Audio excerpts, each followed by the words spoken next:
And hello, Orville Nation. Welcome, everybody. And it's very exciting times, very exciting times. Season 3 is here.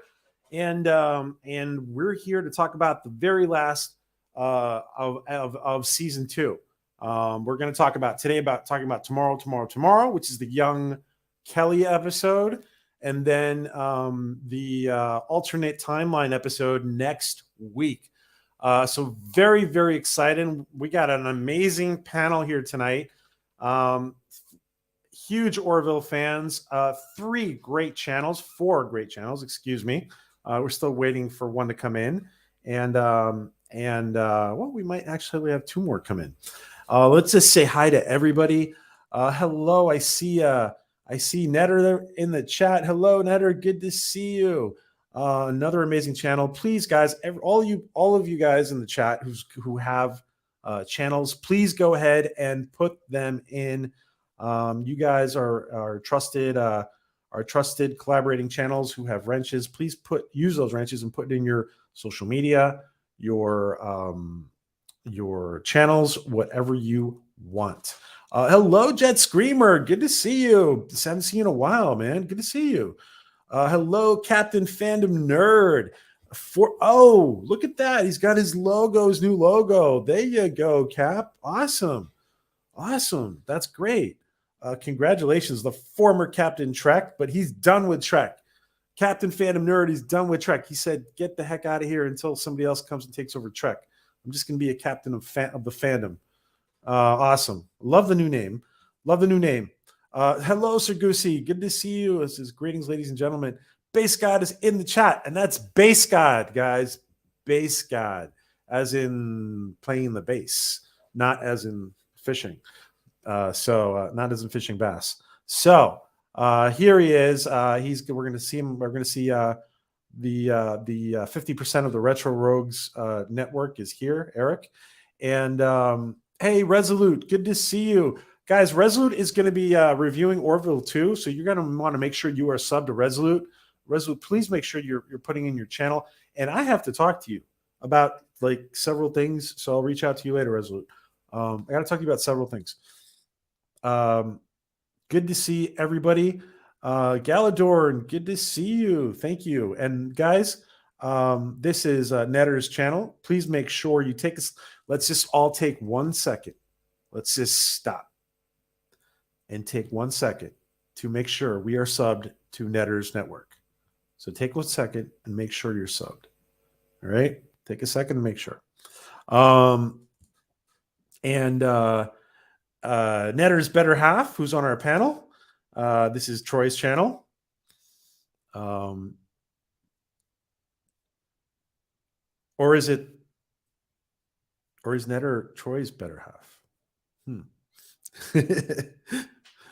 Well, we'll let them answer that.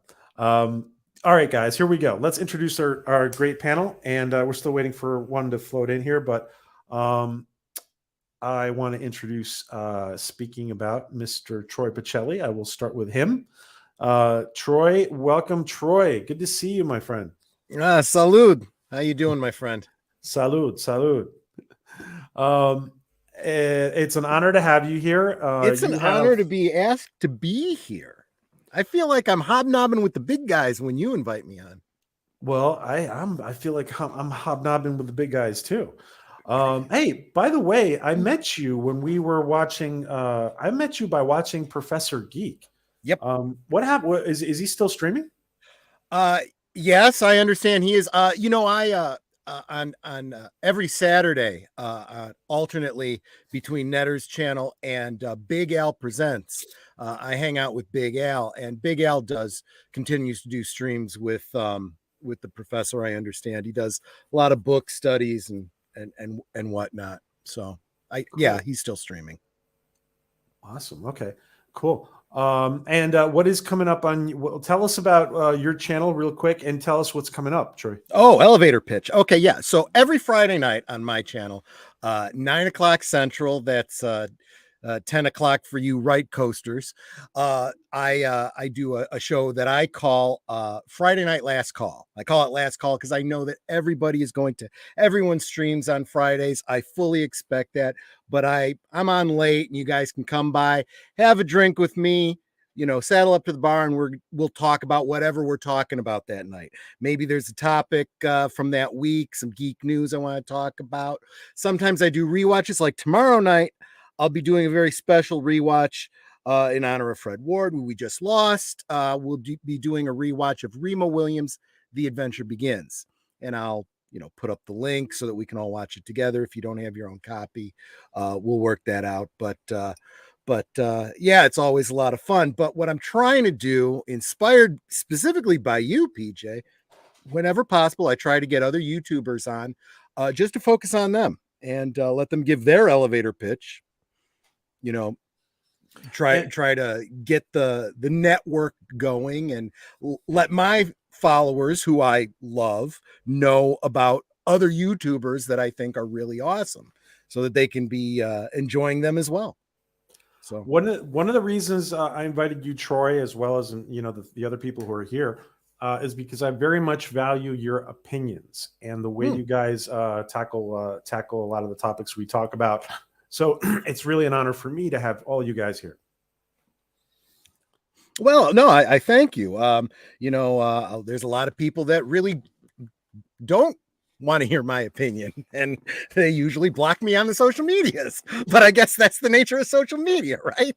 So it's always encouraging to hear someone say they actually do want to hear my opinion. But the downside to that, you keep encouraging me, I'll keep coming back. You keep feeding the squirrels, they'll bring their buddies and they'll keep showing up. So, just remember that.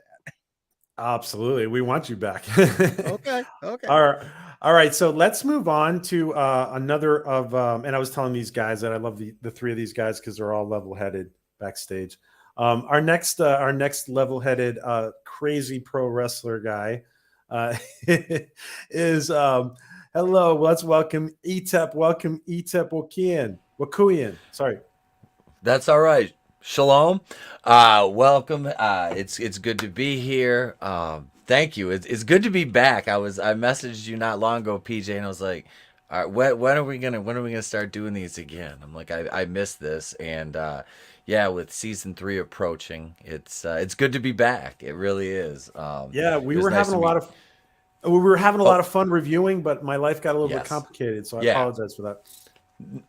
No need to apologize. Trust me, I'm getting ready to, I'm in the process of buying a house right now. So I'm getting ready to move and I'm building a studio and, actually going to have like an entire like dedicated studio area. And I want to set it up so I can have other people come in and, for some of the live things that I do. That's awesome. A la one of my inspirations, Tim Pool, honestly, as far as having like in building a brand, if you want to model yourself after a success story, in that respect, Tim Pool is that guy. And I don't agree with him all the time, but I love what he's trying to do in a world of homogenized, controlled narrative media. Tim Pool has kind of set himself aside in trying to build an outside brand with another voice. So what up, LDG? So it's good to be back, and I'll be, like I said, I'm starting a channel with my son. When I get set up fully, you've probably seen him, PJ, on a few of my streams. Etep Junior. Yep, little Etep makes appearances, and he's got the game down pat already. I mean, I've been a showman since I was 10 years old, so I mean I've been home with him since he was 3, and he's almost 7. So it's kind of it's kind of ingrained in him already to be a little performer, and he watches a lot of the toy channels and stuff on YouTube. So, and I'm a collector, so it's like it just stands to reason. That would we gotta hook up, man. I'm so glad I met you, PJ. You started something here. Well, it's gonna be interesting now when you guys do maybe the father son thing with his channel, with your son's channel. That's gonna be pretty cool, actually. It will, and I guarantee you it'll probably surpass my existing channel that's been around for 3 years now with like that, because he's gonna be the main event in that. I'm just there to facilitate and basically be an on-air producer for him. But yeah, it'll be fun. I'm looking forward to that, and then continually kvetching about bad entertainment like. I was all excited. I was like, they're doing a Bel Air? Like, really? But then I'm like, oh, wait, this is a modern reboot. Oh, Yeah. I reviewed every painful episode of that show, and I was like, I have so little enthusiasm for the show. I just started treating it like Batwoman. I'm like, you're going to be substitute Batwoman, and I'm going to beat you. And that's what I did. But the writers already did that themselves, so I wasn't really doing anything that hadn't been done. We're thinking about you the other day because we were doing a rewatch. We were revisiting an episode of Dark Matter, where Ruby Rose played an android on Dark Matter, and I remembered perfect casting. Yeah, right. And she was great. She was fantastic, and it was very sad to see what happened to her and the pressure she was under on the Batwoman. Set. The injury, God, because she's young, she almost got basically crippled because of negligence on the part of the CW's safety, their safety protocols and their schedule.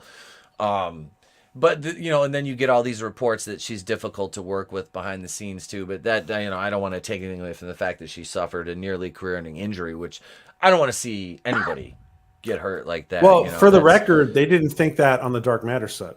Just so you know, but that she was hard to work with. That's good, because that may tell you something. Exactly, that it's the CW trying to badmouth her and drag her because she got hurt. They're like, we have to cover our. Well, she was difficult to work with. She was this and she was that. So yeah, and I'm glad that she has moved on from that garbage tier. Yeah, when it's convenient, it's very easy to dismiss her as a hysterical woman, right? Yep. Well, I mean, she did color her hair like a bag of Skittles, so I mean, there's that. But. All right. Well, what do I know about hair? Good point, right? Let's bring in our 50% of the retro rogues of the Dave Beatty and of Eric Basegod retro rogues. And here, are you ready? Let's see if Dave's I'm sorry, there you go. There, Basegod is ready, and welcome, Basegod. Where Eric of Retro Rogues, welcome, my friend. Happy to be here, PJ. Thank you for inviting me on the show. Yeah, thank you. And guys, listen, again, I cannot stress enough how the very high quality of the content of the Retro Rogues broadcast. When Eric and Dave, by the way, Dave Beatty is one of the most successful cartoonists for DC and Marvel Comics. When you guys talk about stuff, it's like really top notch. You want to tell us a little bit about Retro Rogues? Absolutely. And also, I did put a link in the private chat, PJ, if you would be okay sharing that. Yeah. That link is for my co-host, the great Dave Beatty, the one and only. He is going to be a guest at Phoenix Fan Fusion, formerly known as Phoenix Comic-Con, the weekend of May 27th, the last weekend of this month. And the link I sent you is his profile page for that event. So anybody, if you're going to be in the Phoenix metro area around that time, please go and check him out. He does a comic book, independent comic book called Red Skirts, which would totally, I think, appeal to the Orville Nation and your audience. It's very much a parody of all science fiction, but obviously Star Trek is at the forefront. Red skirts, red shirts, that kind of a thing.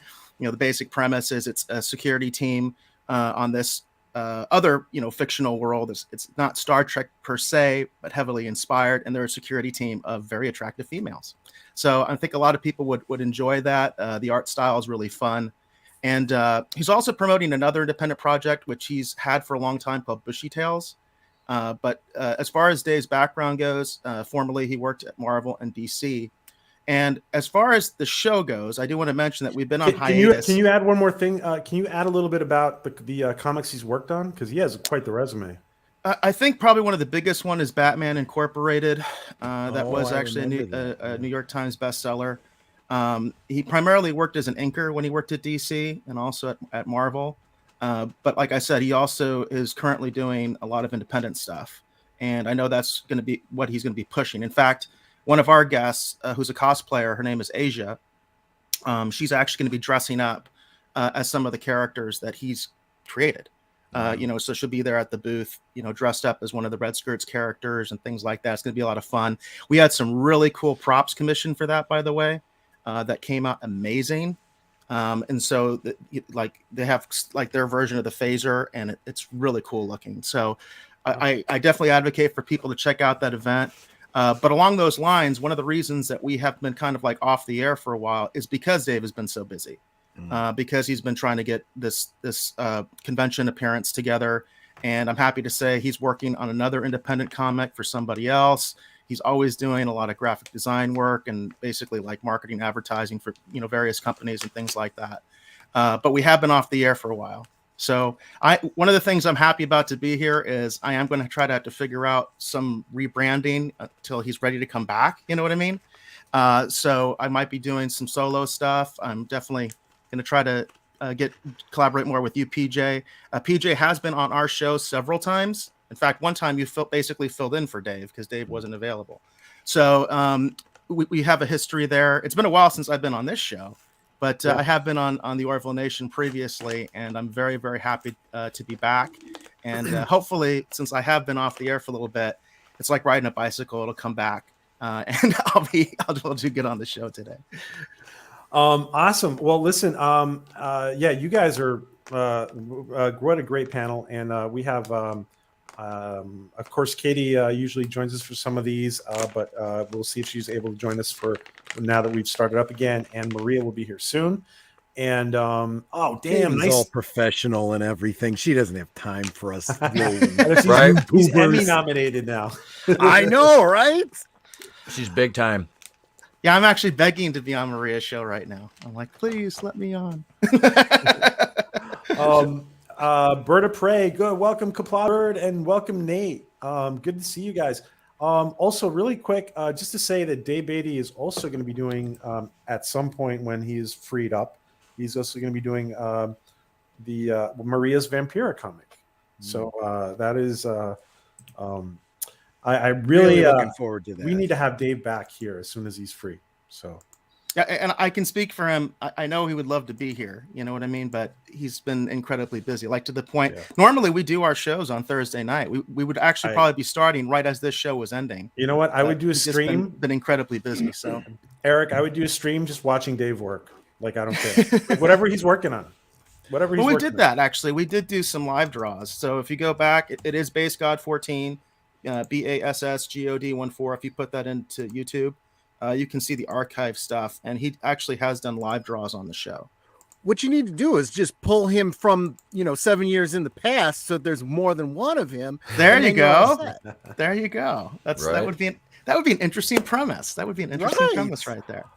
Really quick, guys. You guys saw the trailer. What did you guys think about the trailer for season 3?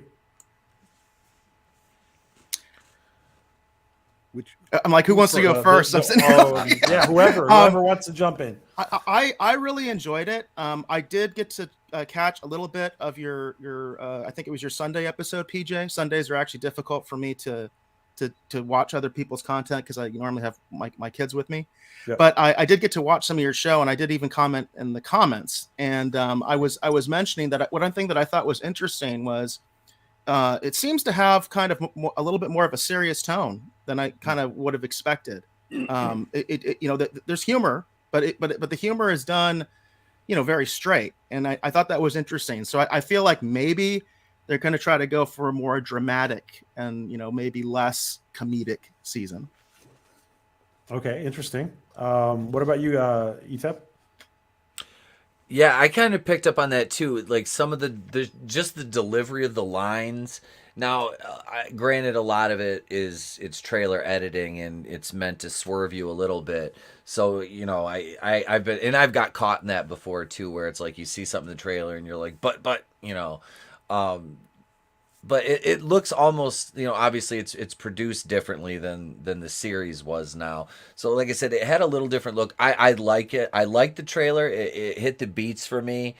It'll be different without. I don't know if they've already filmed or recorded Yaphet's dialogue, or what they were going to do with that, because we tragically lost Norm Macdonald, one of the most brilliant comedic minds, and I say that with no reservation. We will get more from him though. Netflix has some something coming out. Okay, but he is in the trailer, which I thought was interesting, right? He is in the trailer, and he does actually deliver a line, which I thought was really interesting. So I didn't know. I thought they were through the Kalon thing. I can't remember. I got to watch the season finale again.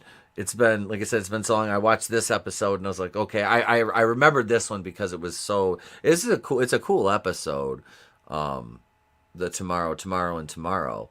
But yeah, look, moving forward, I'm excited about it. I hope it maintains, the tone that it had. I mean, yeah, if you want to add a few more serious beats to it, absolutely, it can be done, because the show has good writers and it has a great staff around it that, you can tell there's a nice checks and balances system with what flies and what doesn't on the show, as far as, what makes it to TV. So yeah, I have faith in the season. I do. One of the few properties I can look at and be like, yeah, I'm pretty much fine with this. I have literally no issues at all. Troy? When I was looking at this trailer, this was my thought. Okay. This is, if you think about third, fourth season of Star Trek: The Next Generation, compare it to the first season of Star Trek: The Next Generation, huge differences in tone, in style, in production quality. Seeing the same thing here. And there's just in that alone, there's something comforting, I think. But I agree with what everyone else, has said. We got good writers, totally feel like I can trust them.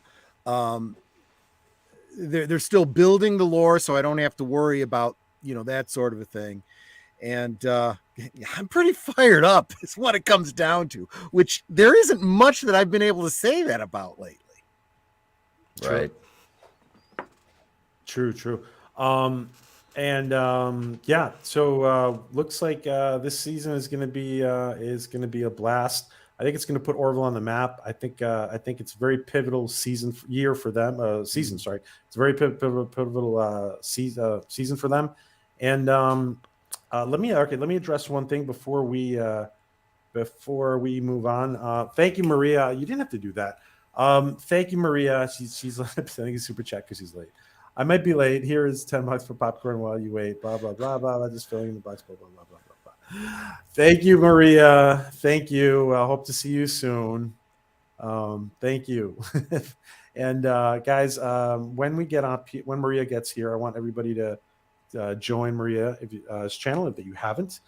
And I'm going to ask Troy, ETEP, and Base God to please put in your channels throughout the stream. Okay, if you guys don't mind. All right. So listen, we were briefly talking backstage. We were talking about Trek being progressive, and some people, and some people not liking. One thing is progressive. One thing is involving politics. What do you guys think? And anybody can jump in here.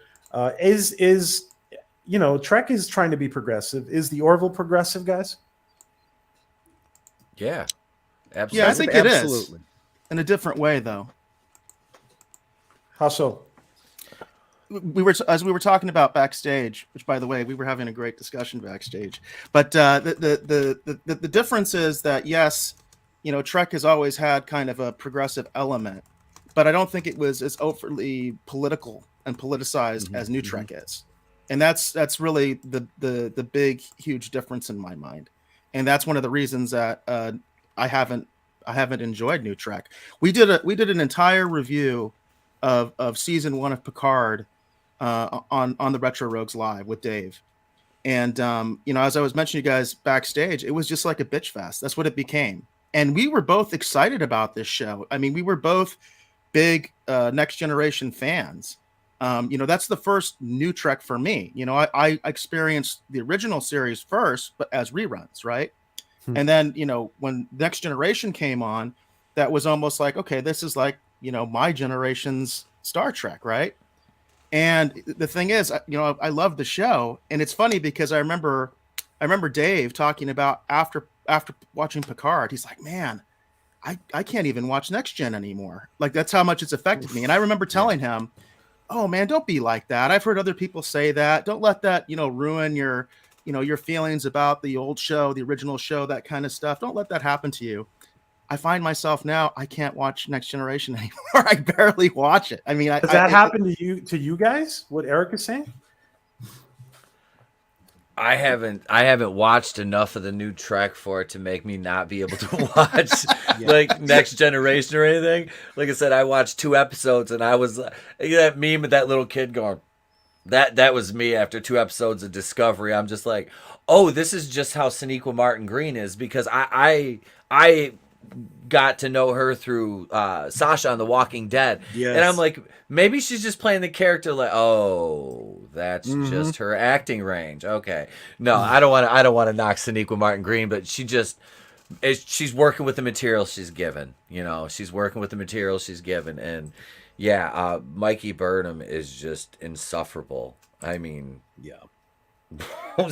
Space Jeebus. Jeebus. And I think even more than that, I did have a similar kind of feeling, but I kind of caught it early on and kind of reversed it, right? Starting with when they decided to do that JJ Trek, I'm like, okay, this is a completely different alternate universe.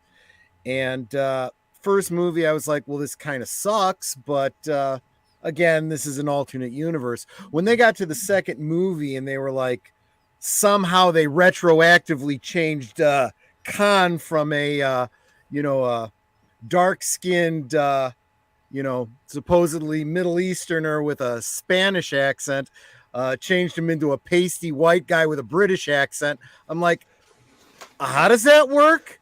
Time travel doesn't work that way. Never mind. And I checked out and I didn't see another JJ Trek film. They started with STD, and the problem is I stayed with that way too long because I'm so into the Klingons.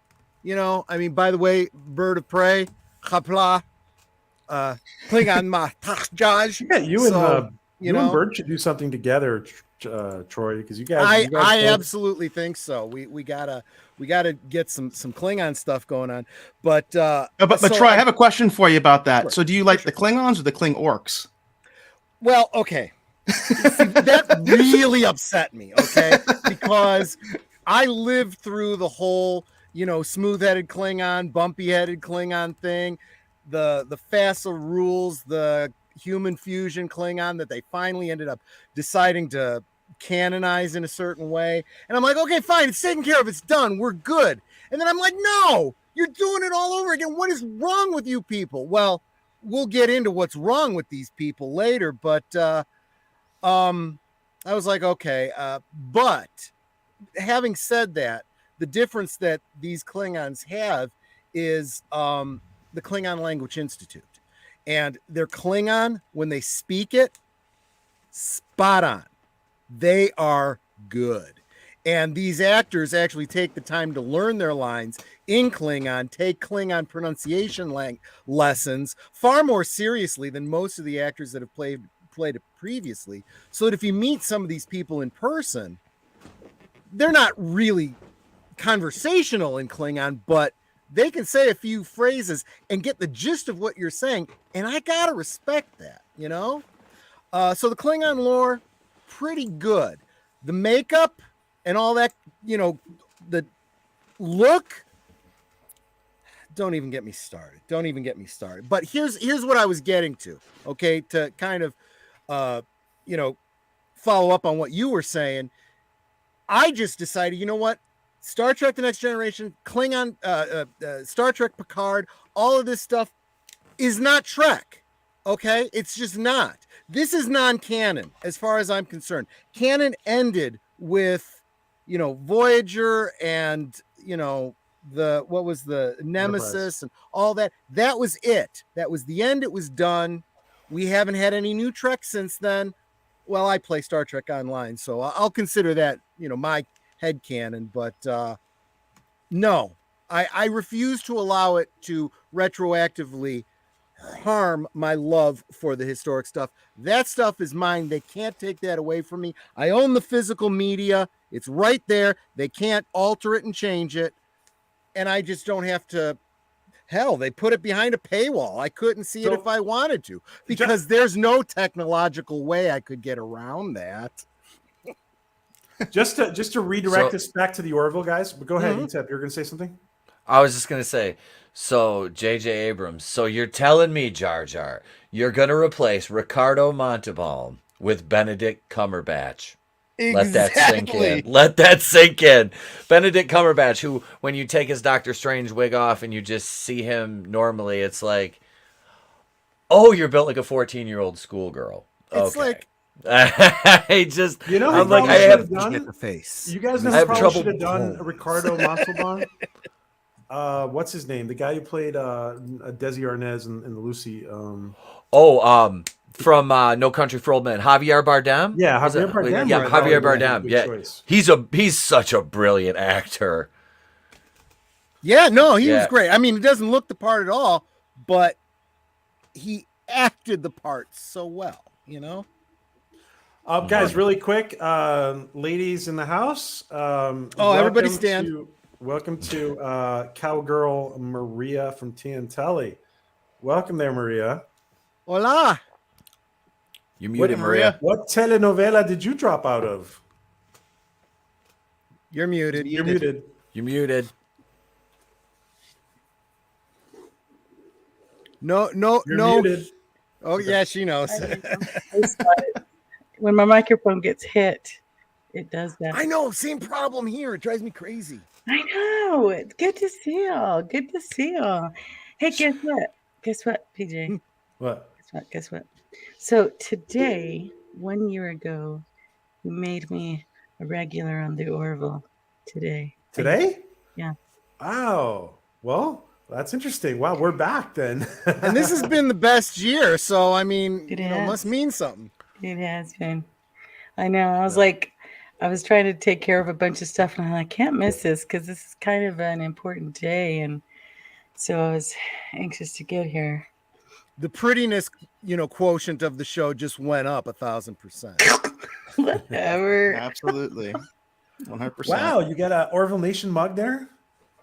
Yeah, I told you, this sucker's huge. I hadn't seen it. Actually, it looks pretty That's some awesome merch. Check it out. It's ginormous. I feel like a kid Can trying to drink out of a sippy cup. Can you hold it up to the camera? Yeah, it's freaking huge. Oh, wow. Like, I hadn't seen it before. You haven't seen it? Not in. I mean, I saw the picture but not. That's pretty cool. That's great. And it's like, I feel like a little kid, holding up this sippy cup, because it's freaking huge. Like, it's ginormous. Hey, Adega. Hey, everybody. Might need one of those to put wine in. That looks. Drinking problem. Sorry. Guys, it's not a problem. It's okay. I came to talk Orville. It's a habit. Sorry. Let me just say, guys, thank you for. Let me catch up with the chat really quick. Thank you for the Blue Harvest raid. Thank you, Rolando and Blue Harvest and Vader Girl and Vader Girl. Blue Harvest. We saw a couple of other people drop in here before. And by the way, Netter, thank you so much for joining. Guys, Orville Nation memberships are finally active. Like I said, it would happen when Orville Season 3 started. I didn't want to do it before. Thank you so much. Thank you so much. If you hadn't announced it when I was sleeping, I would have joined earlier. No. Jedi Bill, good to see you. Mr. Grant Gregory. Welcome to everybody, guys. So thank you. It's an honor to have you all here. Gilster, welcome. Thank you for the raid, guys. Appreciate that. All right. Really quick, Maria, before we start, is the Orville progressive? Is it progressive? Yes. Oh my gosh. If you're And if asking so, me to answer everybody in general, that's a and tough if one. so, why is it different from Trek? It's progressive, and why is it different from Trek? I think so. For me, it is. I think it differs basically because, as we've said various times before, that the show, although Trek did too, the show tends to take a different approach to more serious topics. And in a way that, like we have discussed many times, in a way that makes it comfortable for people to discuss, to where it takes a serious situation and makes it okay to discuss or talk about. And that is a difficult thing to do in any situation. Um, but it's pulled off so nicely. And I think sometimes people may not even realize that they are in the middle of a serious conversation when they're watching it, because it's just done so brilliantly. So I think it's differs in that way for me, and that's a big deal. It's not there's nothing in your face about Exactly. right. It's what Seth not. is putting out there. Yeah, it's not like I'm gonna punch you in the face with it. It's more of a feather slap. All right, guys. Go ahead, Troy. I was going to ask if you wanted me to kind of segue that into what we were talking about in the green room about the difference between progressive and woke and how they're really not the same thing, despite what they say on the social medias. I don't think so. So my personal thought, okay, yes, progressive, yes, it's absolutely progressive. Mm-hmm. And when people tell you Star Trek was always progressive, yes, I agree, 100%. The difference is exactly what Maria's now down there. So Maria was just saying, it's not in your face and it's not preachy, and it fosters the ability to see two sides or more than two sides of a topic, right? Let me illustrate it beautifully for you. Okay. I noticed something today when I was looking at some promotional stills for the Orville that I never noticed before. You see the whole crew in their, splash picture, right? And it's a diverse group. You got, a pretty much equal quantity of male to female. You got people of color. You got, kind of a whole gamut. And of course, you got your, token alien and synthetic life form. But, what I'm getting at. And I never actually thought about it until I was getting ready to be on the show today. The fact that it's not in your face that way, that's a good thing. That's the way we always, as progressive people, it's very rare you're going to hear me say it, but I might be saying that a whole lot more often. I've always described myself as conservative. Personally, I've come to realize you can be conservative and progressive. You can. You absolutely can. Because time, time progresses and, times change and yeah. Well, and it's not just that. It's not everything. Barney in How I Met Your Mother had this whole shtick about newer is always better, and everyone knows that's not true. When it comes to brandy, you want it to be a little bit older, right? But if it's a car, yeah, you might want it to be newer. So there are times to be conservative, time-tested things that you value. And there's times to be progressive, the new technology, the new whatever. It depends. And I think that comes with wisdom. One size does not fit all. I think Star Trek always understood that. I think the Orville understands that. So much of our media today does not. When I see, when I see a female lead character in the Orville, I don't think twice about it. if I see somebody, that checks a bunch of boxes in Star Trek Discovery, not only do I notice it, they actually say it in dialogue, so that they make sure that you see how progressive they are, how woke they are, because they got to get those virtue points. That's the difference, I think, between truly progressive and woke, Anyway, sorry. All right, guys. Let's talk to us like we're adults. So that's. Let's get started here, guys. So the episode starts out with we see them. It zooms in from outside the ship and into the mess hall, and we see Tala. We see these four here that are talking. They're having a good time, and eventually Ed and Kelly get left alone, and they're kind of going over their when they met and then their first date and stuff, which actually turns out to be the reason why this whole episode happens, right? Because they're focused on this. Yeah. Isn't it? By the way, guys, don't you love the way the Orville uniform jackets, like when they're off duty, they can just open up and relax more? Yeah, it's the same uniform. Yeah. It took the Next Generation 4 seasons to figure that one out.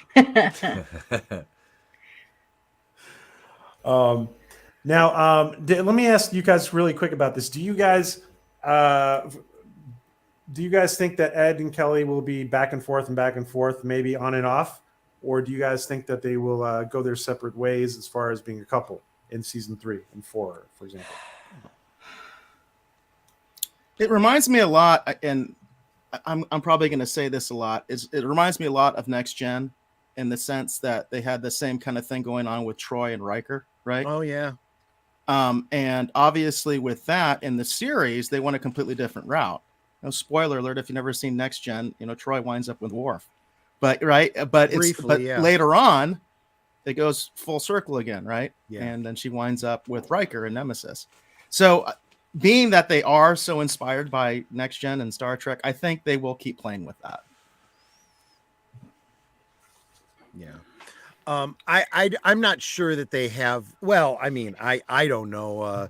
PJ, you might have better insights than anyone on the panel, but I don't know what they're thinking behind the scenes. My gut instinct tells me they don't have any preconceived notions. They're allowing these relationships to, evolve organically. I think that's the best way to go. Don't try to pigeonhole, and we need to get them together, or we need to make sure that they don't end up together. Just see how the characters develop. I'm fine going along for the ride, to be honest with you. What about you, Etep? I'm kind of in the same mindset. If it happens organically and it makes sense in terms of the writing and the story, in whatever arc and narrative they're trying to roll with, as far as the storyline, and it makes sense to the character development, then yeah, I'm all for it if they're gonna put Ed and Kelly back together. But if it's, I just don't want to see it be forced or contrived in any way, because that would kind of take away from the overall charm of the two characters in their dynamic now.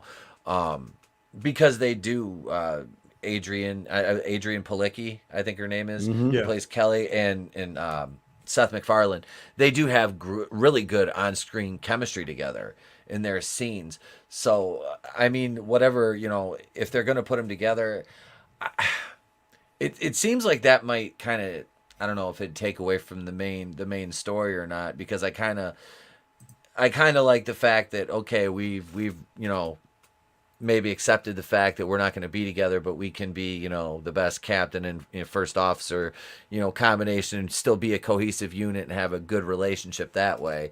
And then you can throw in the funny things where, they're always going to get jealous when one of them starts dating somebody else, because that's just the way of the world. That's nature. Yeah. That's real life right there. And it works with those two. And so, I mean, either way, but I mean, I kind of personally, I would prefer it, I guess, if they didn't put them back together at this point. Yeah, you're thinking that they may have to keep that tension there, right? It works. It works with the story and the way the plot rolls. So, just to me, anyway. Yeah, Maria, you want to chime in on that? Yeah.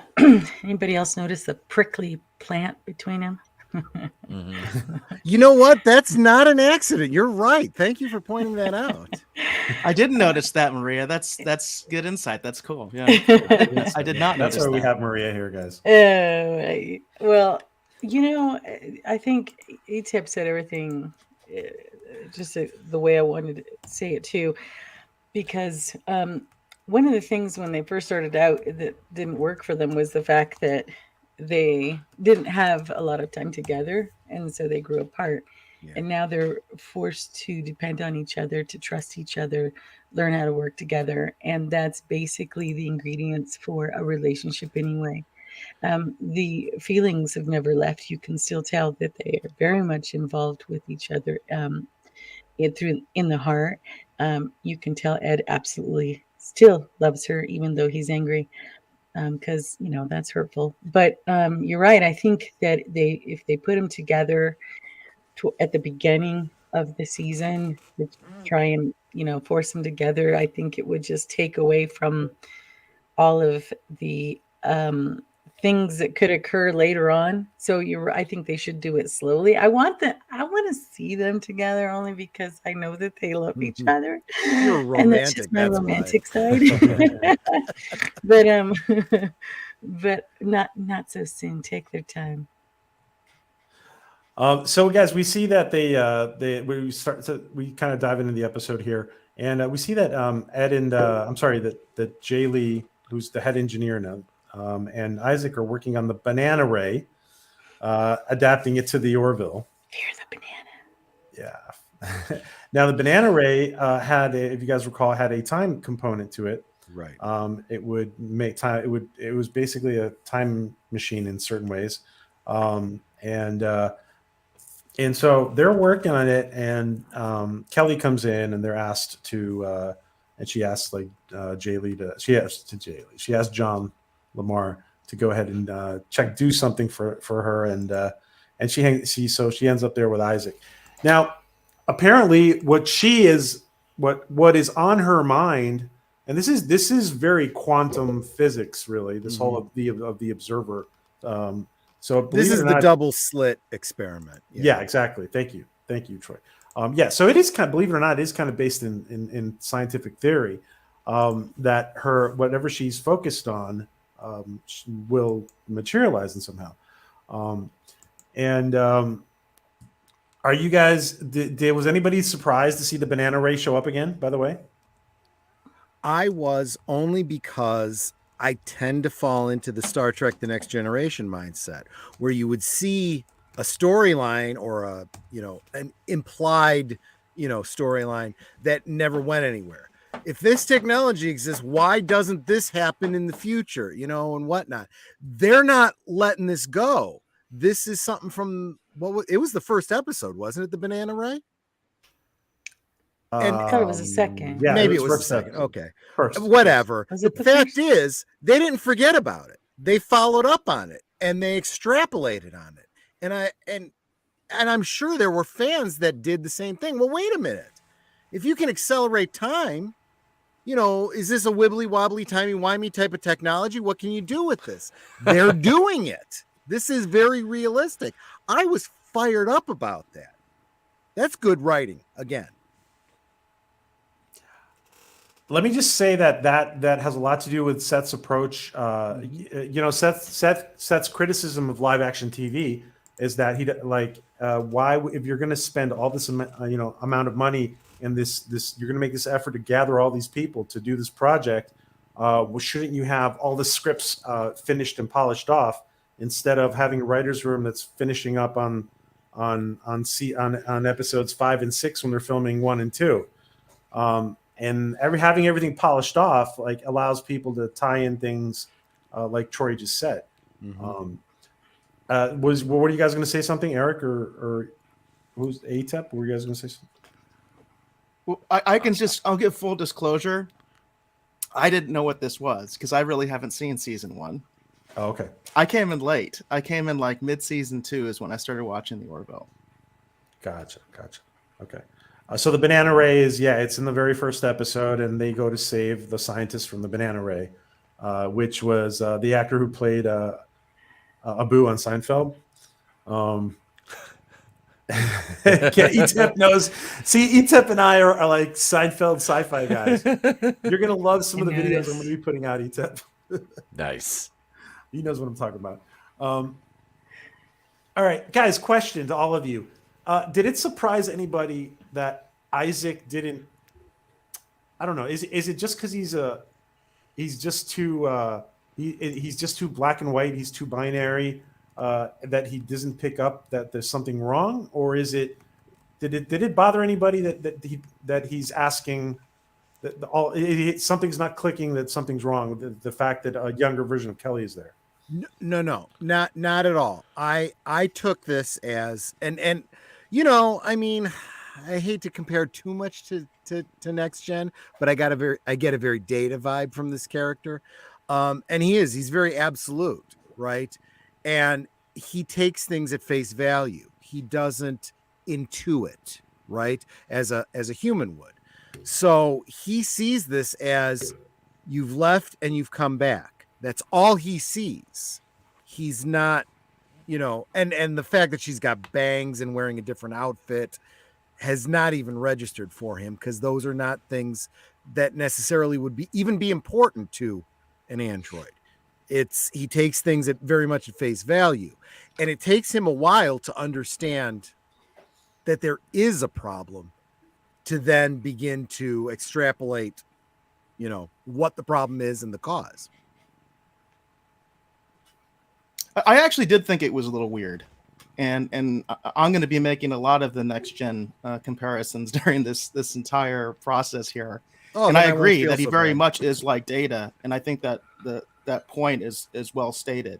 But I was a little bit like, how come he didn't kind of notice that there is something really kind of weird about this? Because he does have his experiences on the ship already. He's been around humans for a while. He knows that this is something that's unusual. You know, he would know that this is something unusual because it's probably something he's never seen before.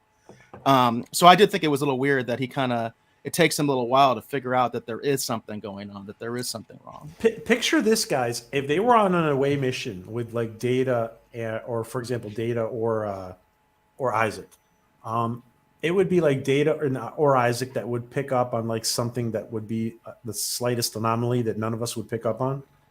That's why it felt a little bit weird to me.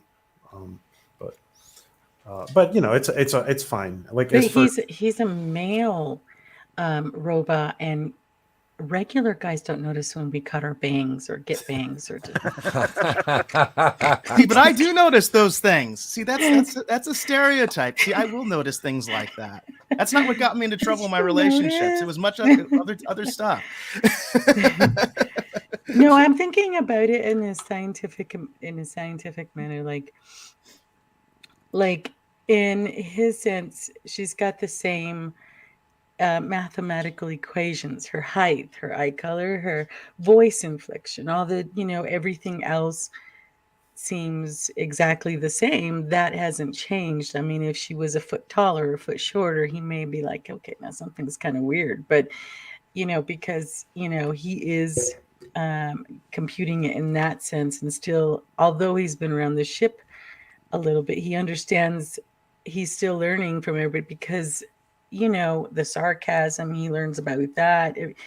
Everything is still kind of new to him with every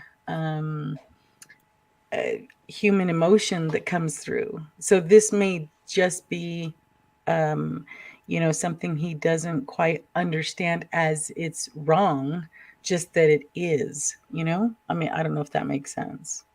Actually, one thing, I don't know if this is the same line you're thinking, but as you were saying it, Maria, I was thinking this was like, so kind of like new experiences are nothing new to him.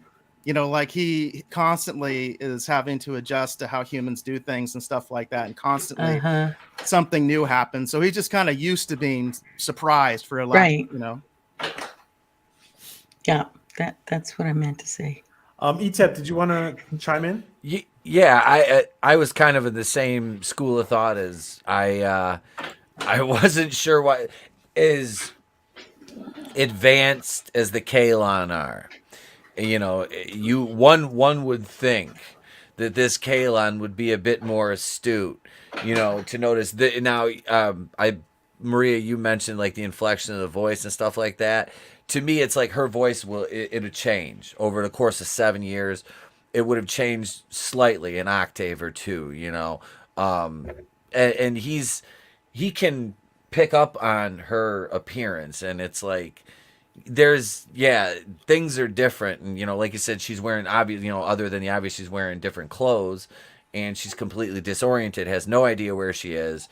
And he's like, I'm like, no, Isaac, but like I said, it's such a small thing that you're just like, it is what it is. It's kind of like when they were talking about, not to jump forward, but when they talk about time travel, and he's like, I'm not even gonna get into how that works. I'm like, plot device, like that right there alleviates a lot of the pressure, and for a show like this, that's okay, because they mix in enough. Enough of the lingo and stuff and terminology to where you're not like, well, wait a second, no, but this thing, it was small, of course, we're gonna be like, wait, shouldn't he have, yeah, we're just being like nerdy, really nerdy nitpickers here. Yeah. And that's what it boils down to, because it's a great show, but we always find those just little things in there that we're like, but it's now, done with love. It's done with love. Yeah, exactly. And with the Orville writing staff, like it's like we really got to look for these. We really got to look to be nitpicky. But do you think? Go ahead, Marie. Do you think Seth spends a lot of time hiding Easter eggs like most do, or he's just kind of like, just enjoy it, just have fun with it? I'm just kind of wondering. We saw there are a lot of Easter eggs in the Orville, which I want to talk about that on a different stream.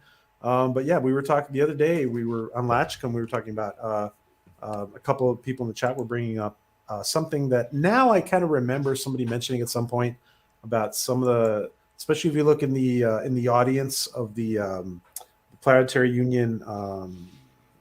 What is it called? Hall of I don't want to call it like the UN of the Planetary Union. There's a lot of little Easter eggs in there.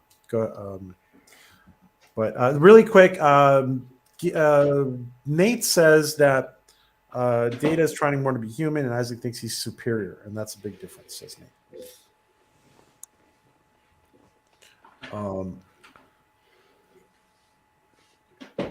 Isaac is a Borg not wanting to kill humans. That's interesting. Yeah, that's a good analogy, actually. All right. And what we see here, obviously, is that she's being checked out by Dr. Finn. And she's surprised to see that she is basically Kelly 7 years younger. And by the way, she's so like, this is not actually a good shot, but she is so skinny. She's so slim. Adrian Pilicki, that she actually plays her younger self pretty well. It's very believable. I was gonna say, yeah. When you see him, they have to like work to make her look like, and I'd say this without doing older, because she's a beautiful woman, and yeah, like that you could tell, like makeup wise, they put a lot more foundation on her, to cover, but she's so thin, like she's a very petite framed, young lady, and is like, the wig. I'm like, rewatch. I'm like, oh, sweetheart, that is not a good wig. But you know what I mean? It's just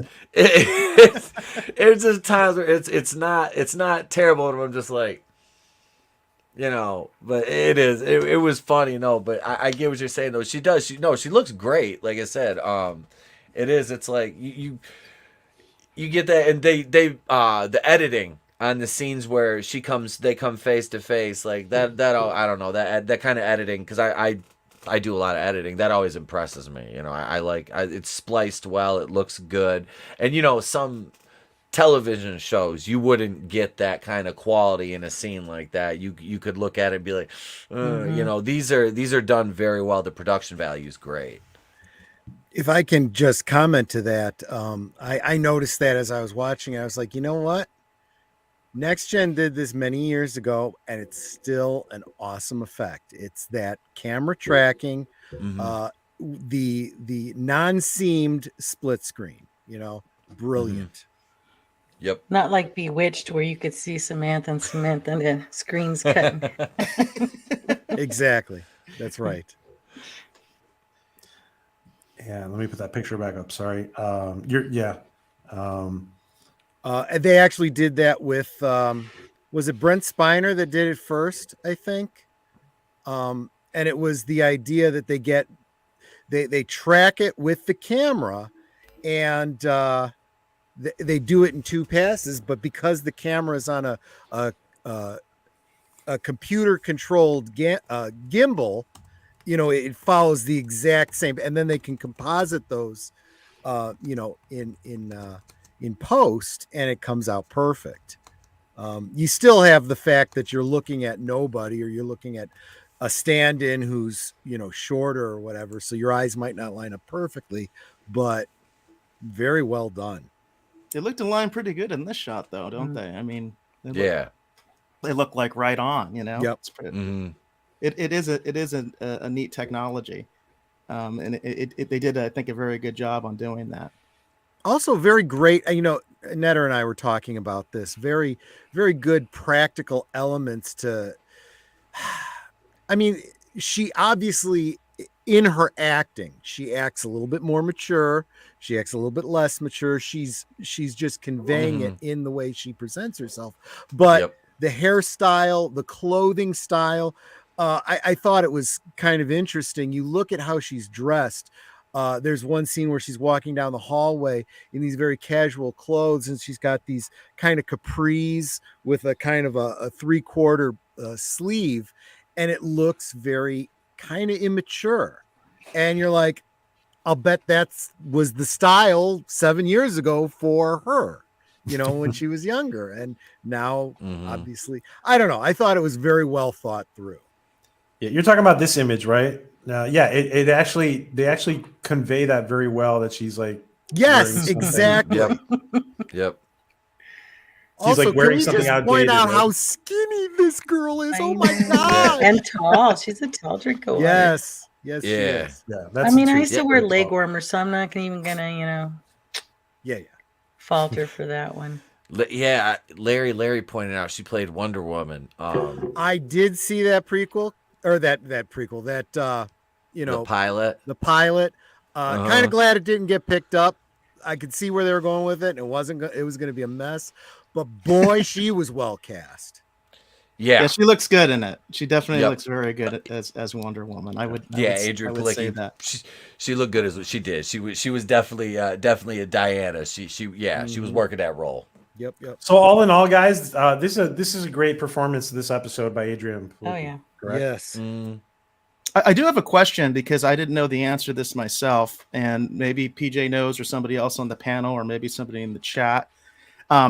Is the actress and the character supposed to be approximately the same age, or is she supposed to be playing a little bit older? Because there's actually like a 10-year gap between the actors in terms of her and Seth.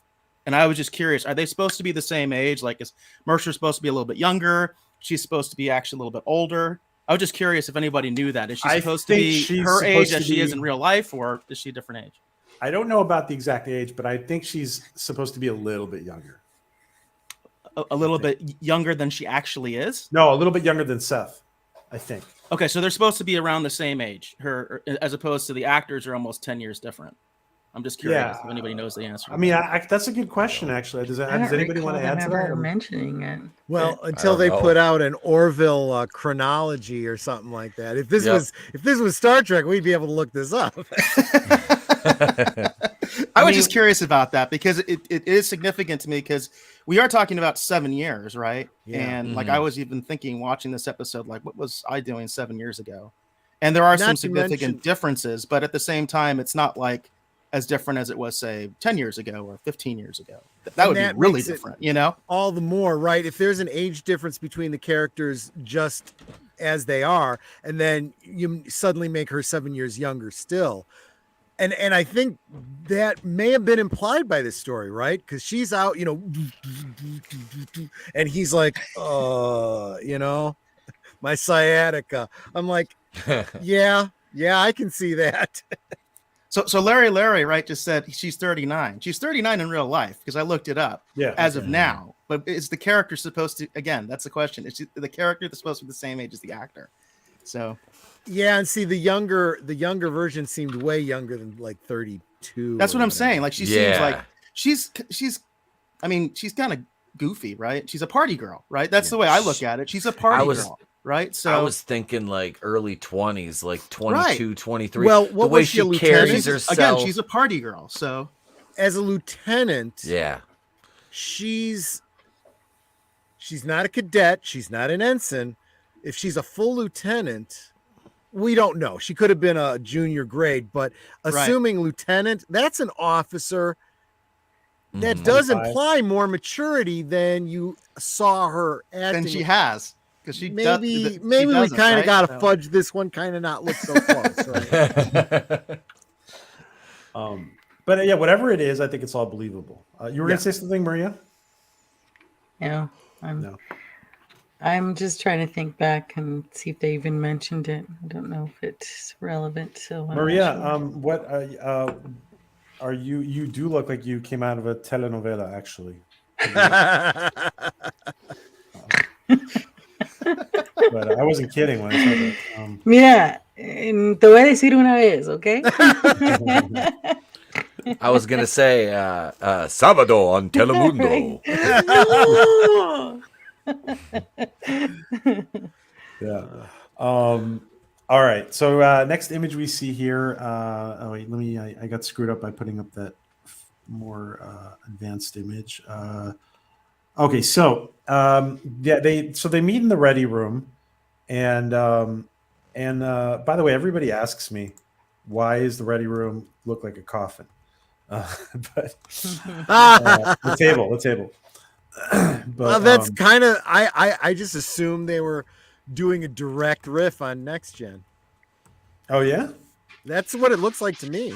But what? No, the fact that it looks like a coffin.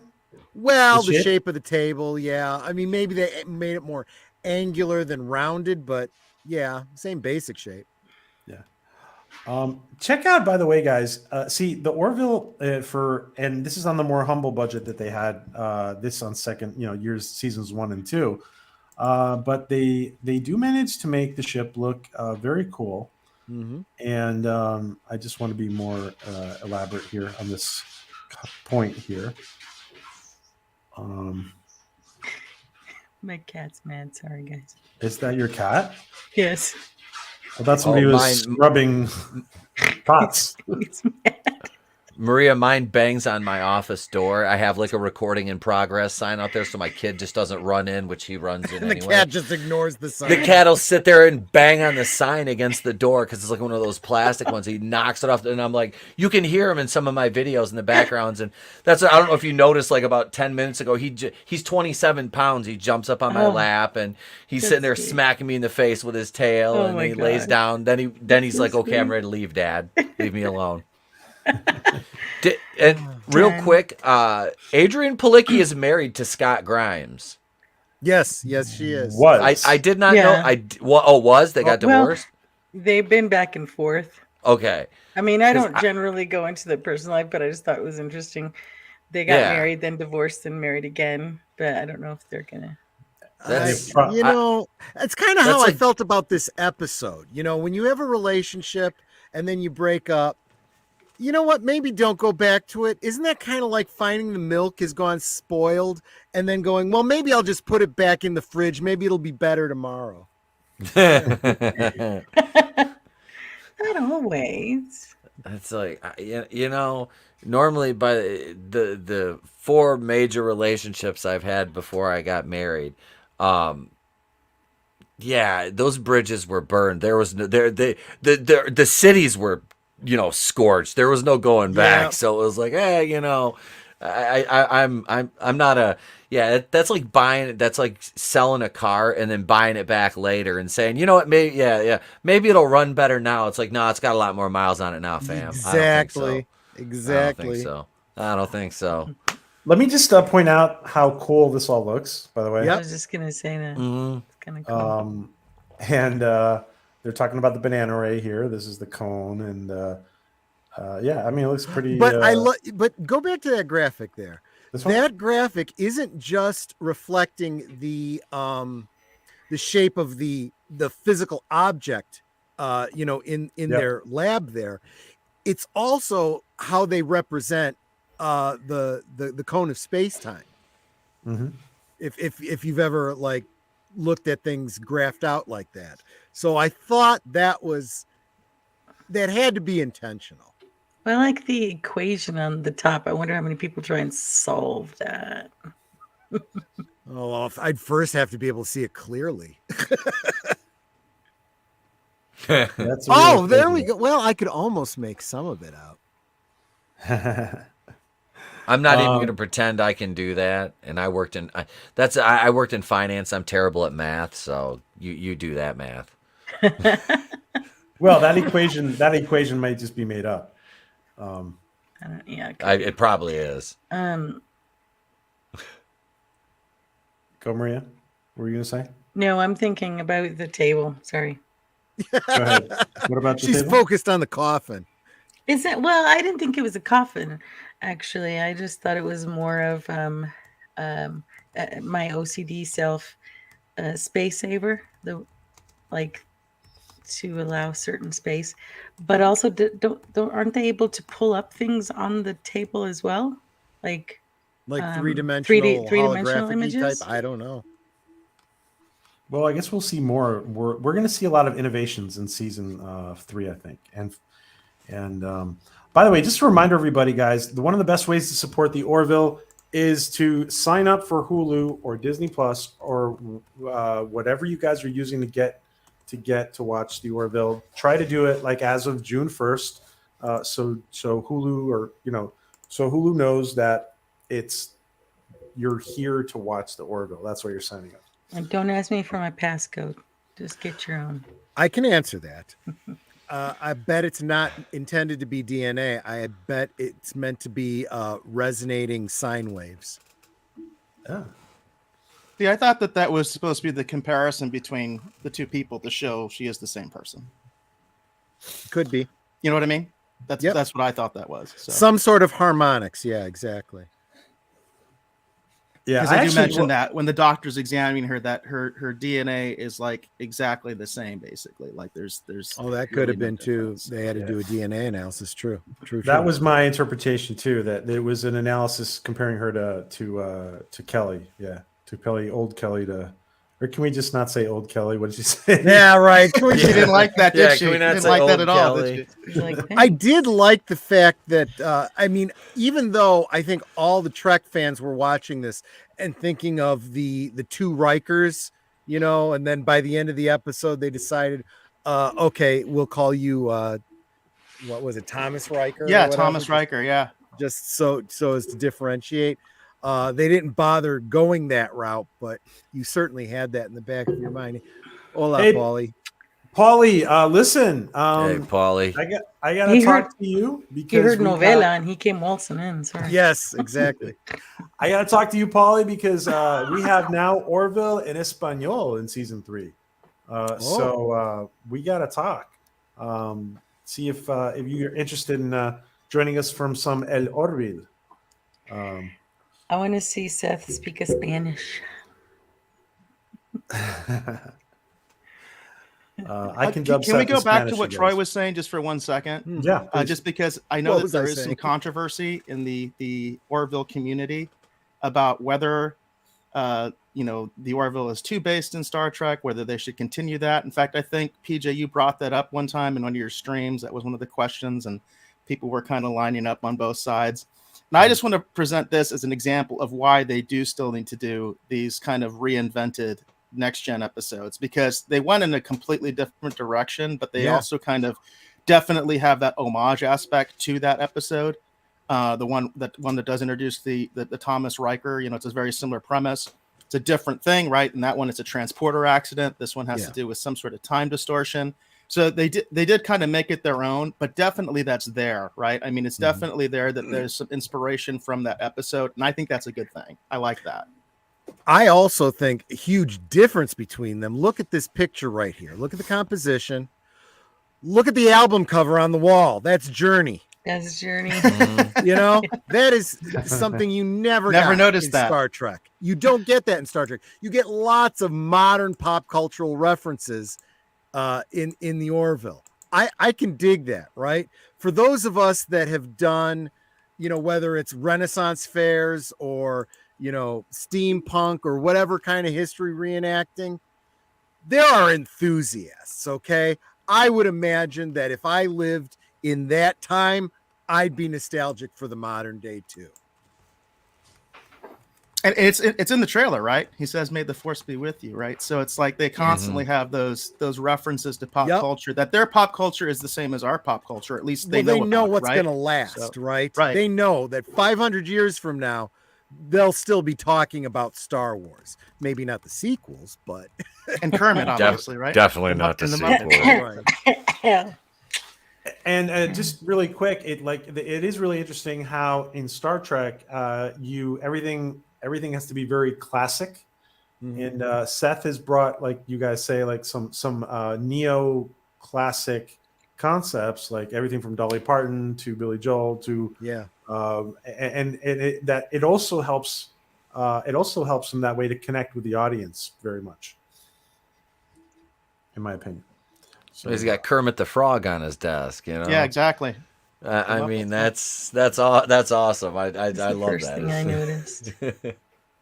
I'll tell you they other pointed out too at one point in the show, which is actually cool too, is they acknowledge it. Oh yeah. Let me just say hello, Alex. Hello, Alex. Hello, Todd. Hello, everybody who's been drifting. Jet is back. Everybody who's been drifting in here. Paulie. It's good to see all you guys. For Kermit. Yeah. And guys, I do appreciate one of the best things you can do, apart from hitting the like. I know you guys hit the like all the time. Is sharing the video out, the stream out. So I appreciate that if you guys can share it out. Thank you. Yep. And one I know this isn't like Seth's thing. Well, I don't know, maybe with all his ways to die in the West or whatever. I thought if they were going to introduce a piece of music, I thought there was an Alan Jackson song that popped into my head as I was watching this. If tomorrow I found one more chance to begin, I'd love you all over again. That's exactly what this episode is, you know? Mm-hmm. Now, I'm going to ask this question to each of you. I'm going to start at the top. If you pick an ex that you did not end up being with. I don't want to get anybody in trouble here, by the way. Netter is less than 5 feet from me here, guys. This question, but it is interesting. Where I'm not going to ask the question. Actually, I don't want to be responsible. Or anything. No, this could be fun now. Go ahead. You can't tease it like that. All right, here goes. If it was there, would there be an ex? If you guys were in this situation, would you guys would there be an ex that you I really shouldn't? No, forget it. I'm not going to frame it the way I was going to frame it. I sometimes forget this is a public conversation. I thought it was very interesting that Seth wanted to try again, but he's also very willing to not try again if Kelly all of a sudden wants to try it again. So if present Kelly wants to try, I thought it was very interesting. He really sees that, like, obviously that both of them are Kelly, but I thought it was very interesting that he also wants to be loyal to present Kelly, but present Kelly doesn't want it. Doesn't want anything. Any comments on this whole scenario, guys? Well, you know, I was thinking about this as I rewatched the episode, and there's a cynical part of me that could say, "Oh, dude, you're going to make the same mistakes all over again." But he clearly is already thinking that himself, you know? And I think it's actually the opposite. I think he's saying, this is my chance to do it right, knowing what I know now. And I think that's kind of the spirit of the question you wanted to ask and aborted there. If you could go back knowing what you know now, are there things that you would change, do differently, and so forth? And I think that there is the hopeless romantic in him that did want to do it over. But as we see by the end of the episode, there's the pragmatist that's like, but looks like I'm not going to really get that opportunity. I got to let her go, you know? All right, Troy, I'm going to ask a slightly different question. I'm putting you on the spot. Could you handle the netter from 7 years ago? Well, since we've been married for 30 years, I did. So, but two netters together, well, that wouldn't be a PG rated show. Better not answer that question. All right, guys. There's let me know when you're, I see you backstage. Let me know when you're ready in the private chat, guys. As question for you guys, could you guys handle your significant others from 7 years ago? Any of you guys want to answer that? I've been with mine for almost 13, 14. So yeah, I could hit. That's still pre-kid too, so that's a bonus. She's not listening, so I can say that. Yeah. No, yeah, absolutely. Yeah, I if anything, she's dealing with me. I mean, all right, guys. Well, you're specifically talking about an ex from 7 years ago, right, PJ? That was one of the ways. Well, you just that was it, my right? first question, but I didn't want to ask that question anymore. I don't want to It's a tough one. It's a tough one because I think most people can relate to the fact if they have an ex, which everybody probably has at least one ex, no matter how long they've been with whoever. Mm-hmm. I always say it takes two to tango, right? So even if maybe you felt you were wronged or something like that, you still probably acknowledge that there were mistakes that you made.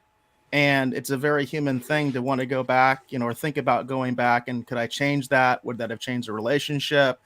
That kind of thing. I think that's a very, human question that people have in their heads. I'm sure that just about everybody, unless maybe you married your high school sweetheart or something like that, has at least one person where it's like, oh, I shouldn't have maybe let that one get away. You know what I mean? So even though it wasn't perfect or whatever, Let me just welcome Nate. You think you're ready, right, Nate? Yeah, okay. Welcome to Nate. Thank you for joining us, Nate. Thanks for having me. Welcome. Up, Nate? Thanks for having me. Hey, hi, though. What's up? Having fun and keeping it legal? Yeah. Just not getting caught. That's all. You gotta keep it legal. I'm on someone else's channel.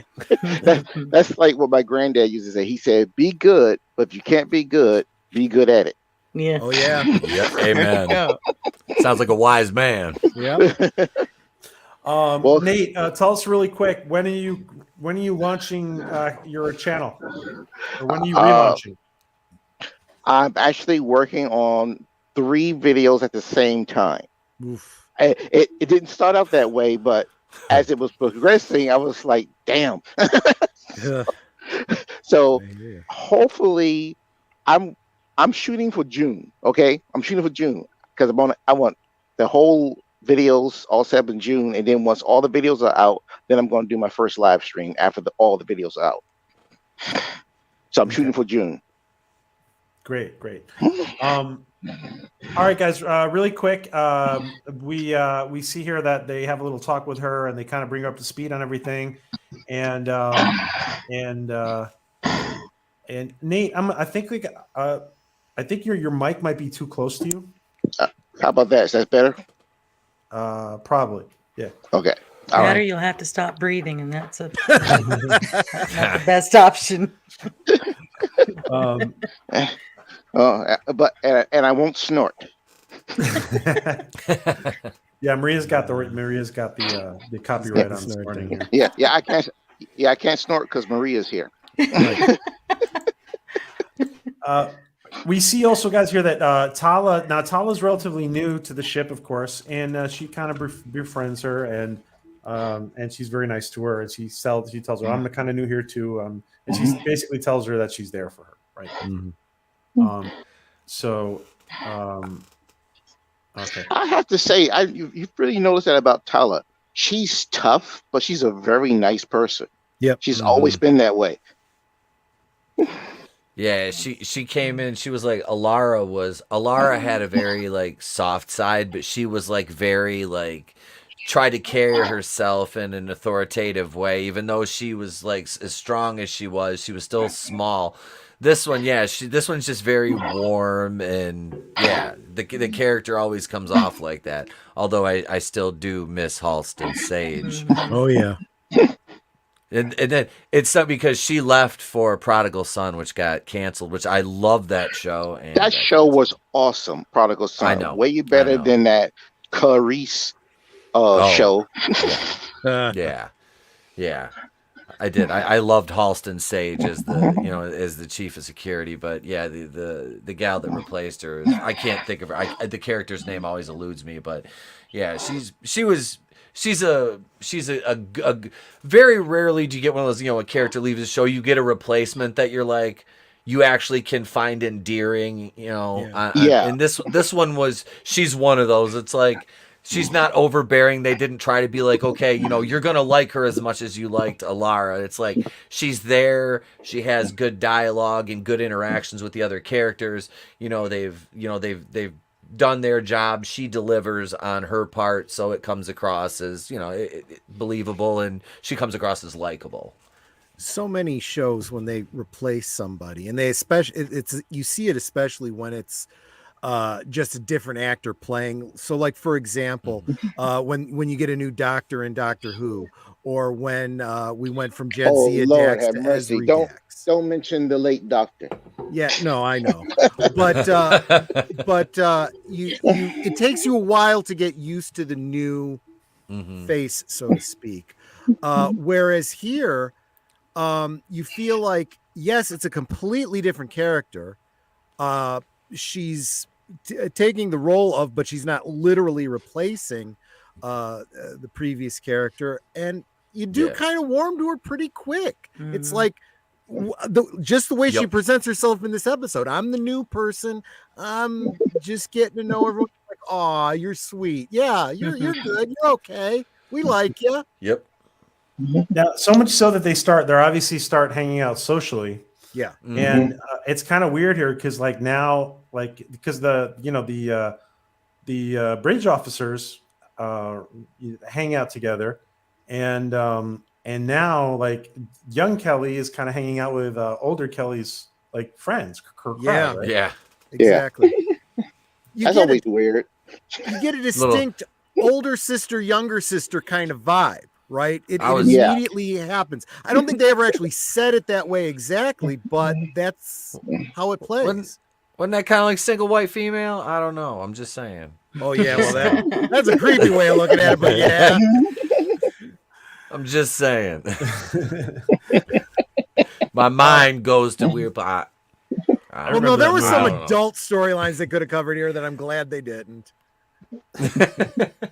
Well, that's where yeah, they could have. Yeah. Absolutely. What can I say? Kelly. So older Kelly again. Sorry, Adrian. Older Kelly.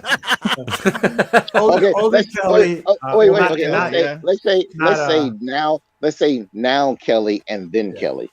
Present Kelly. Present Kelly is kind of reprimands younger Kelly here for sharing a story about. And now, so they're her friends, but obviously present day Kelly is a little more reserved than the younger Kelly. By the way, if you guys, let me just ask you all of you guys this question, starting from the top, starting with ETEP. What's your take on the downtime on the Orville? And we see a lot of downtime that we haven't seen before in Trek. Is that a good thing?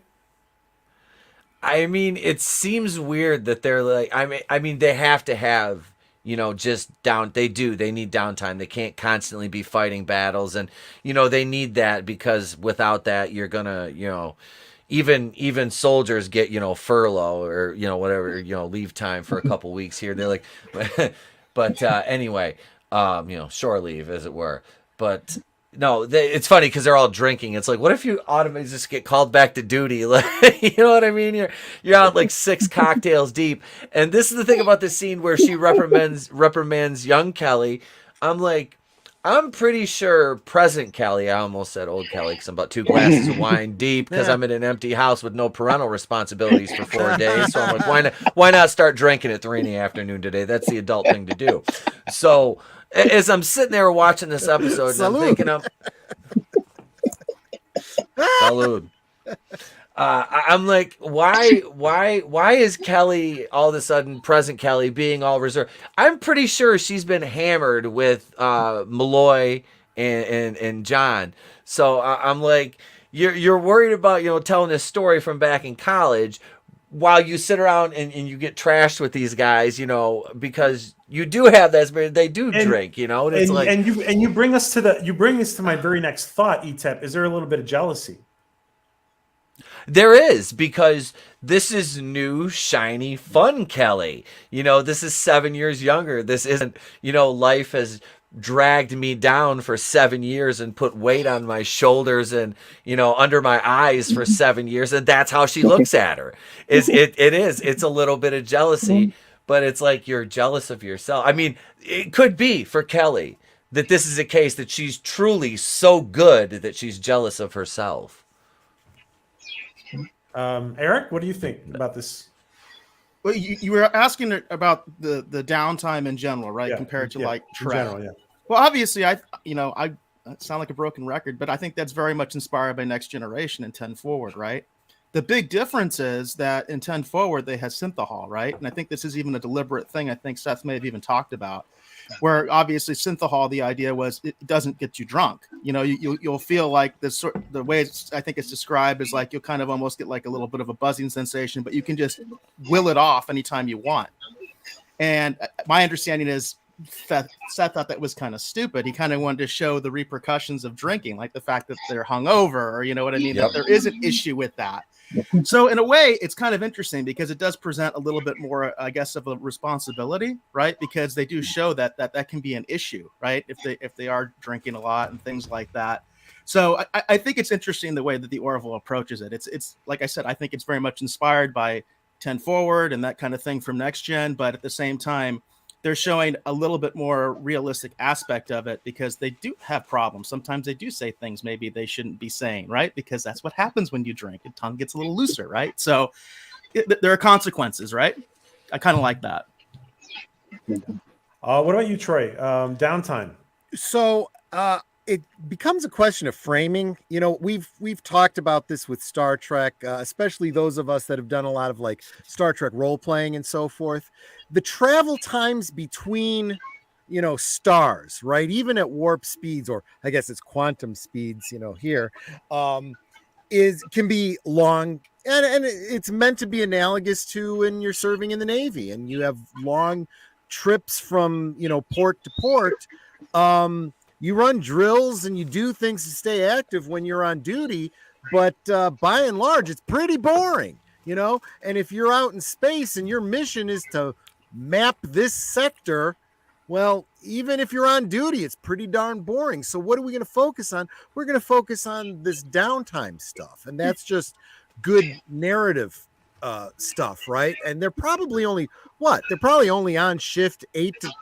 They're not on 12-hour shifts, are they? It's got to be like 8 to 10 hours max.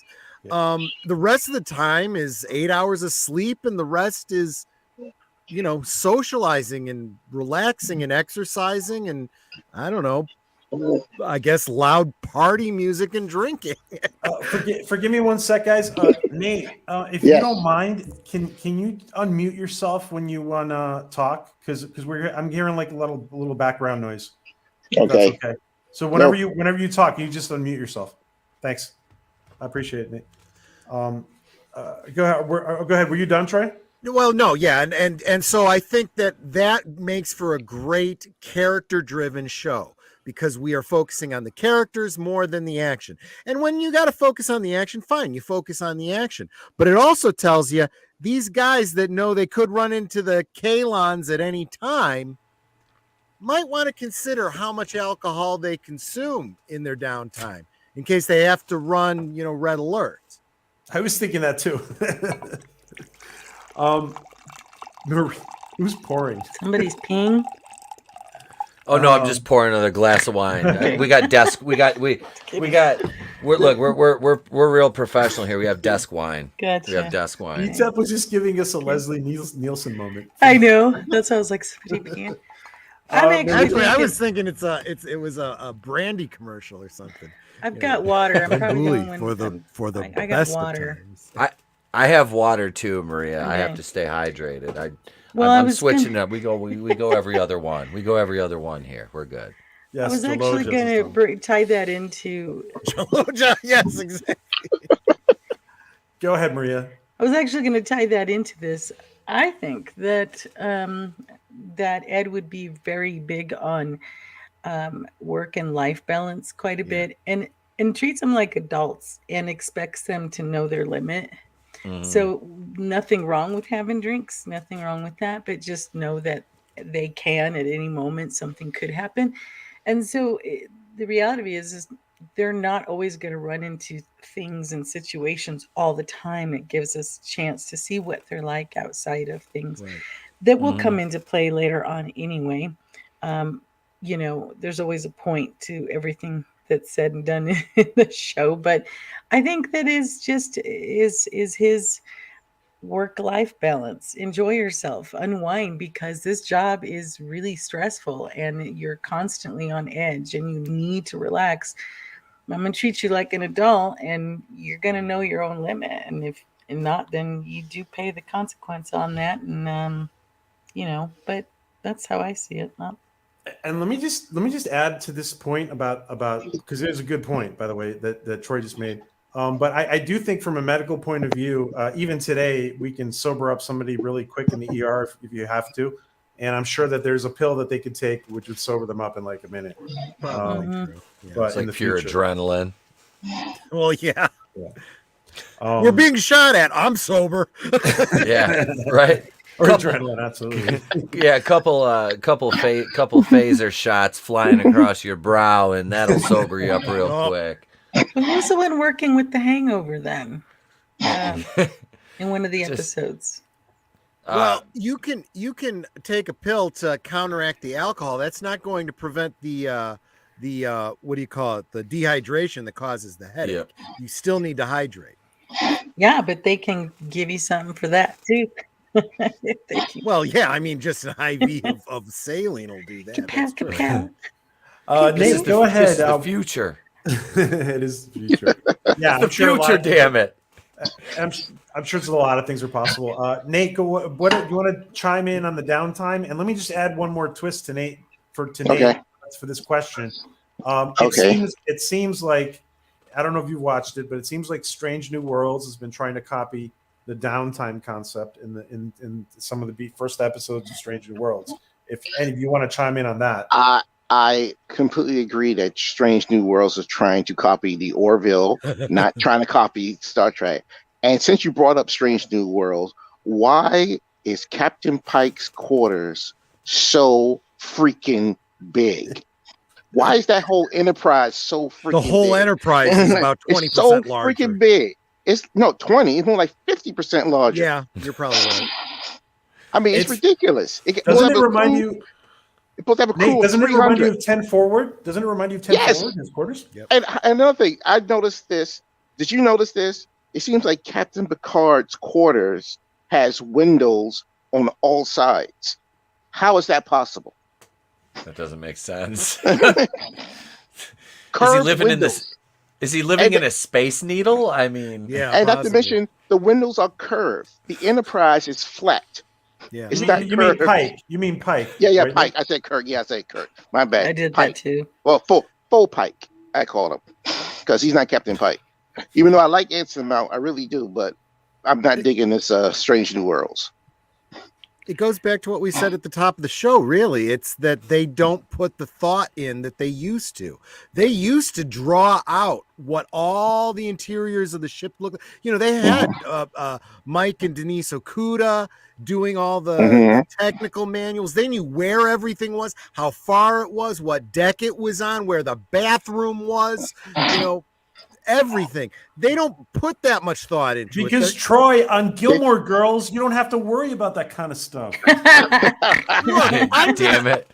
that's something I was gonna say. Okay, when people started first making jokes about Gilmore Girls, I was like, "Now wait a minute! I like the Gilmore Girls. I literally have the whole series on DVD." Until I found out they were the same writers, and I'm like, "Oh, well, there's the difference.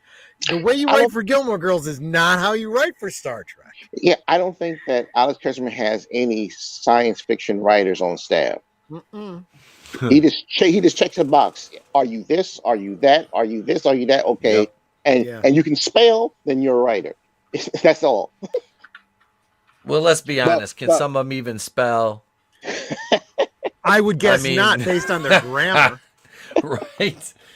Oh, but like you were saying, the question about the downtime, I think is very realistic too, because my older brother has been in the Navy. He used to serve on the USS Nimitz. He made all the way up to he made it all the way up to lieutenant commander. He's retired now. And he said there was a lot of downtime, especially when they were going from one port to the other.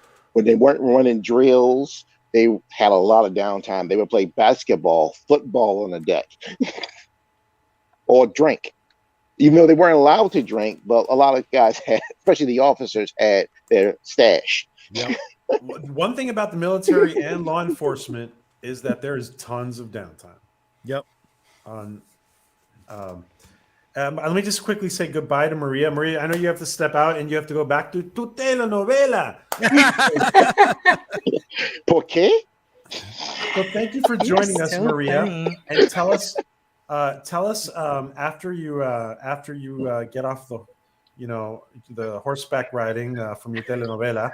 Tell us where we can find you and what Tea and Telly's about, and go ahead. Sorry. No, I'm just imagining me on a horse with the wind blowing in my hair. So that's please, whatever. And You know that what? your hat, or is that the hat of your lover? This is my hat. I'll make him wear it.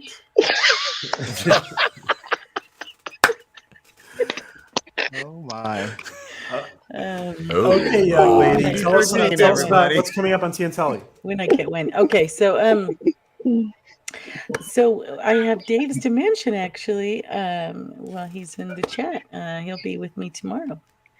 So I'll have him tomorrow, and then I get to join Loki on Loki's morning show next week on Wednesday, and then Friday after that I will have Cameron with Cardinal Sin talk about paranormal. So that's what we have for the rest of this month, and possibly a little celebration. Oh, I just it's time to congratulate her. Congratulations on you just got to 1,000 like today, right? Wow. 1,025. Congrats. Congrats, Maria. That's awesome. Thank you so much. You deserve it. Congratulations. You just need to get your viewing hours, right? Yeah, I really need it. I'm like messaging everybody. Could you like let my stuff play in the background? Just ignore me. Yeah. Play it. So that would be nice because I could use help in that area. But yeah. So I thank you so much. Awesome.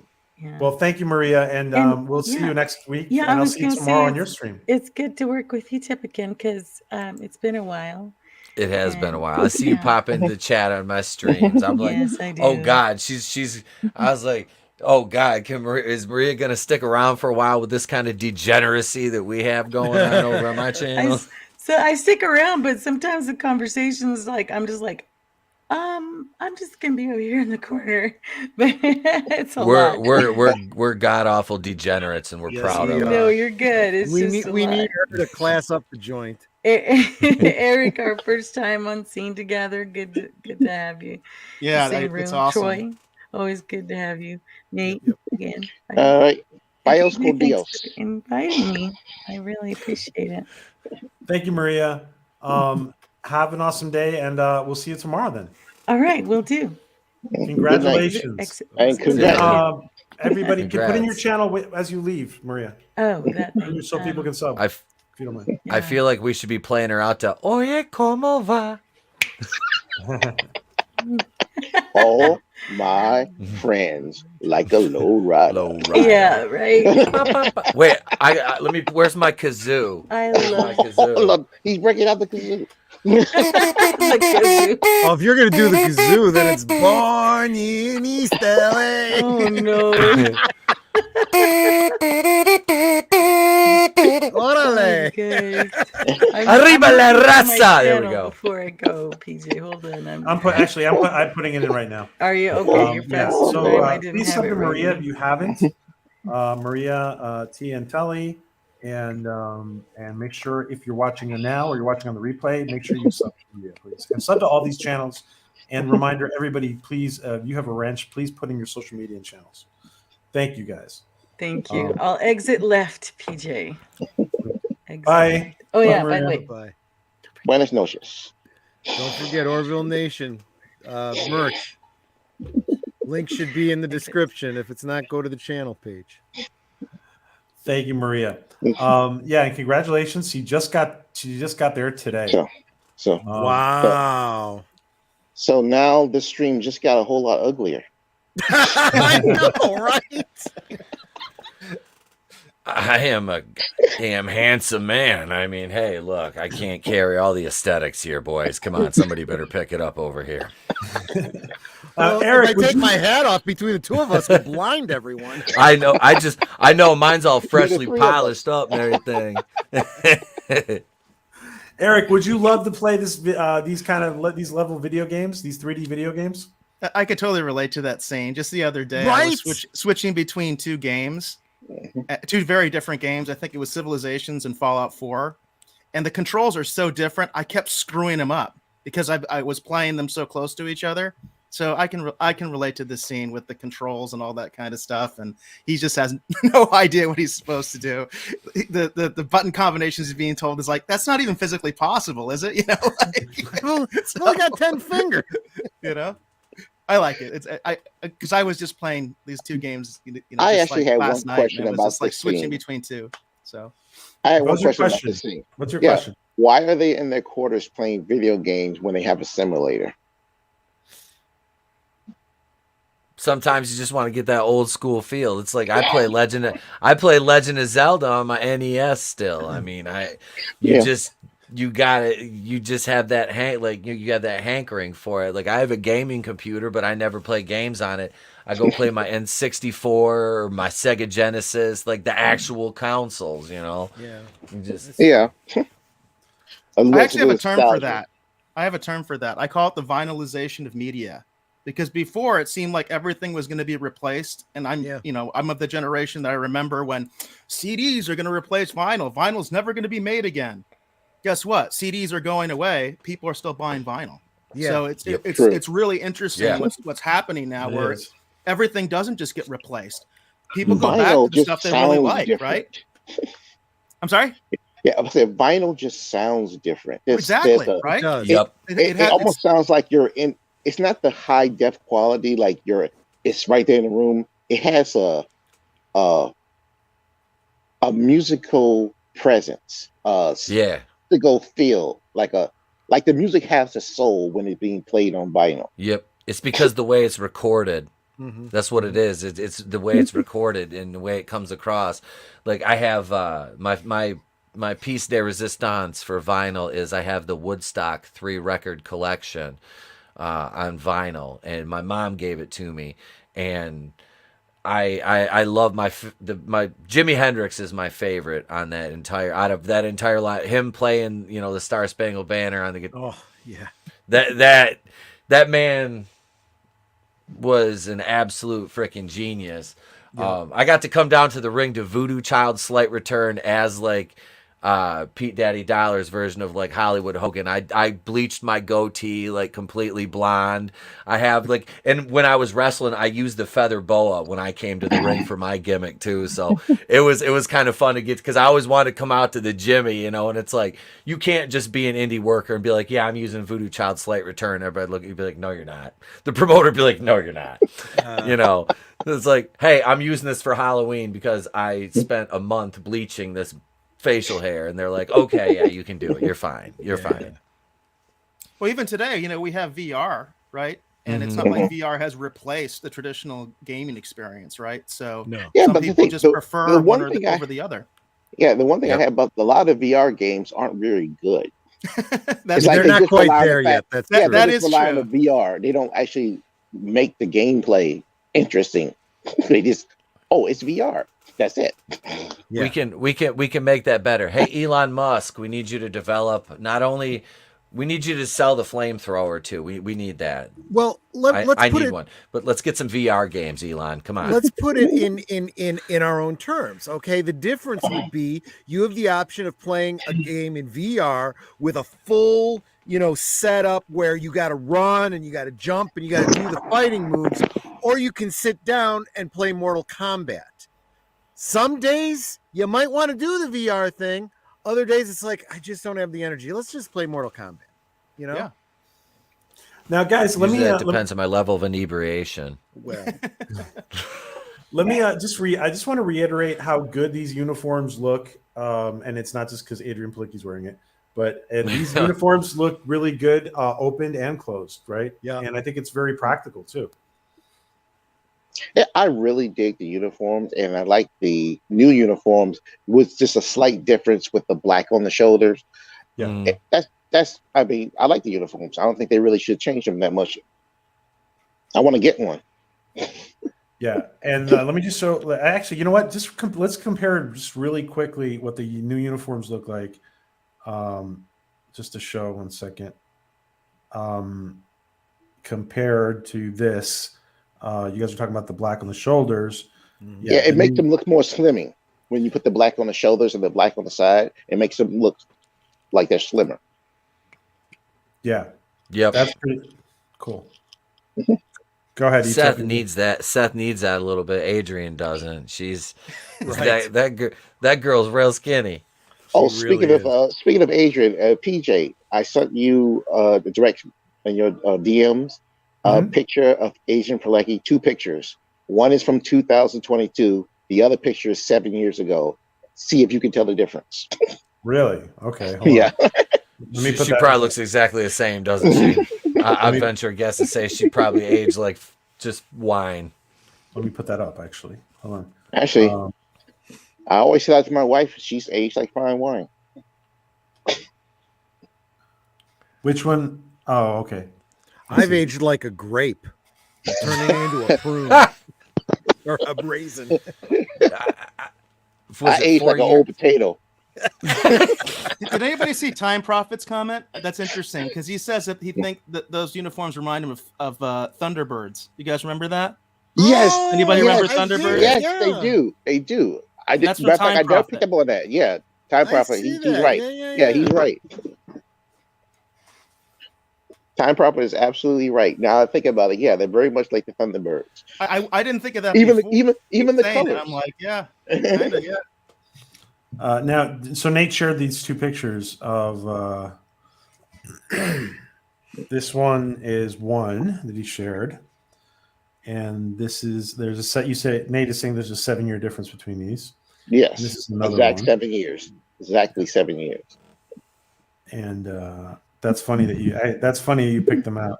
Now I think Wow. this one is 7 years ago, in my opinion, Yeah. but it's pretty hard. To tell. You are correct, sir.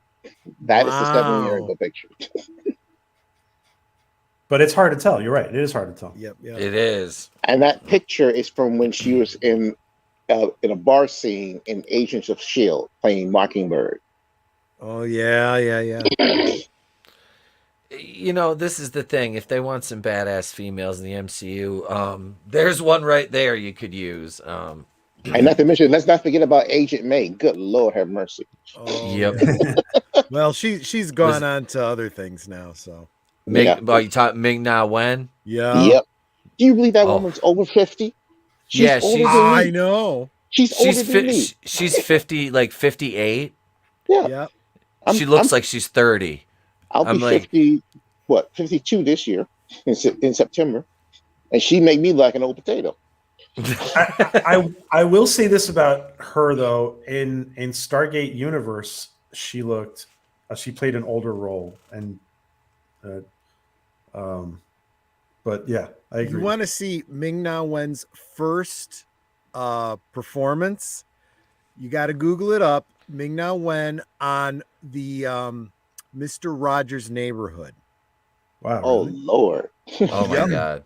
That's way back when. She was literally just a kid, You and know- she had one line, and she played a clarinet. You know who I'm surprised hasn't taken a role in one of these, like, you know, something, is Maggie Q. She does great action stuff. She can pull off like she can do comedic. She's done some more serious type roles.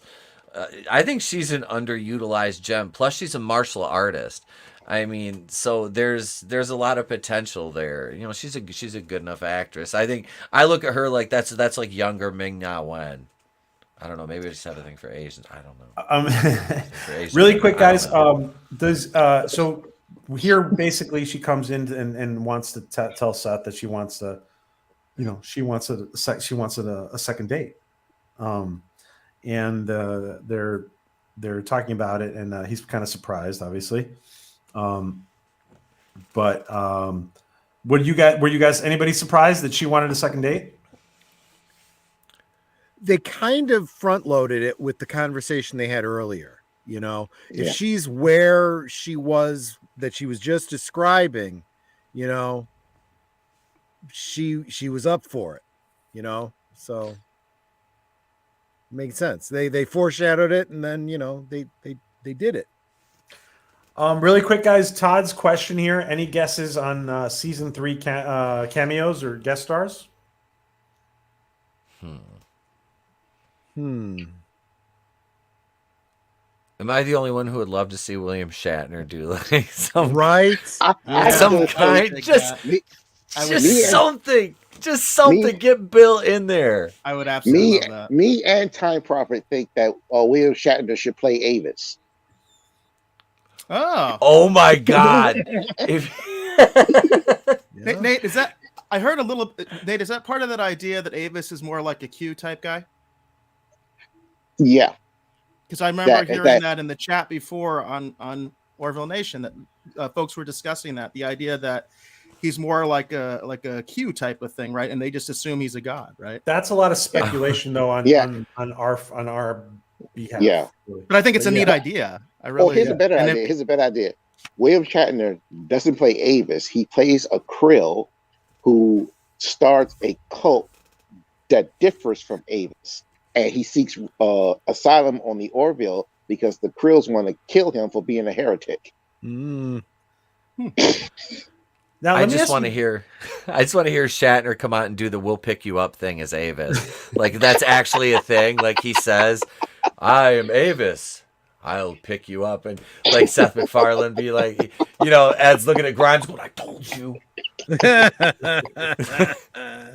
Now, let me ask you guys this, because there are a lot of parallels, very, very subtle parallels. When I hear Avis, I also hear a parallel to Kalis from the Klingon Empire. Now, could he be more of a Kalis type figure? Well, consider how violent the Krill is. Yeah, yeah, he could be more of an Avis type person. Kalis, because look what they did remember when Gordon and Ed infiltrated the Krill ship, their religious ceremony was taking out a severed head and stabbing it. Yeah. You know, they don't do that at your church, Nate? That's why I don't go to church. We'll help you pay attention. You won't fall asleep. It depends. Oh, I'm sorry. Go ahead. No, go ahead. It depends on where they want to go with it. You know, I mean, Kailash from the Klingon Empire is kind of a messianic. Wait, pronounce that again the way you just did. Kailash. I thought he said Kailash. Kailash. Go ahead. Sorry, I just wanted to point that out. I always thought they anglicize it. And you have to, you know. I thought one always thought this Kailash, in the honor of Kailash. He's more of a semi-messianic. Yeah, we try hard. Yes, exactly. Kalis, we try harder.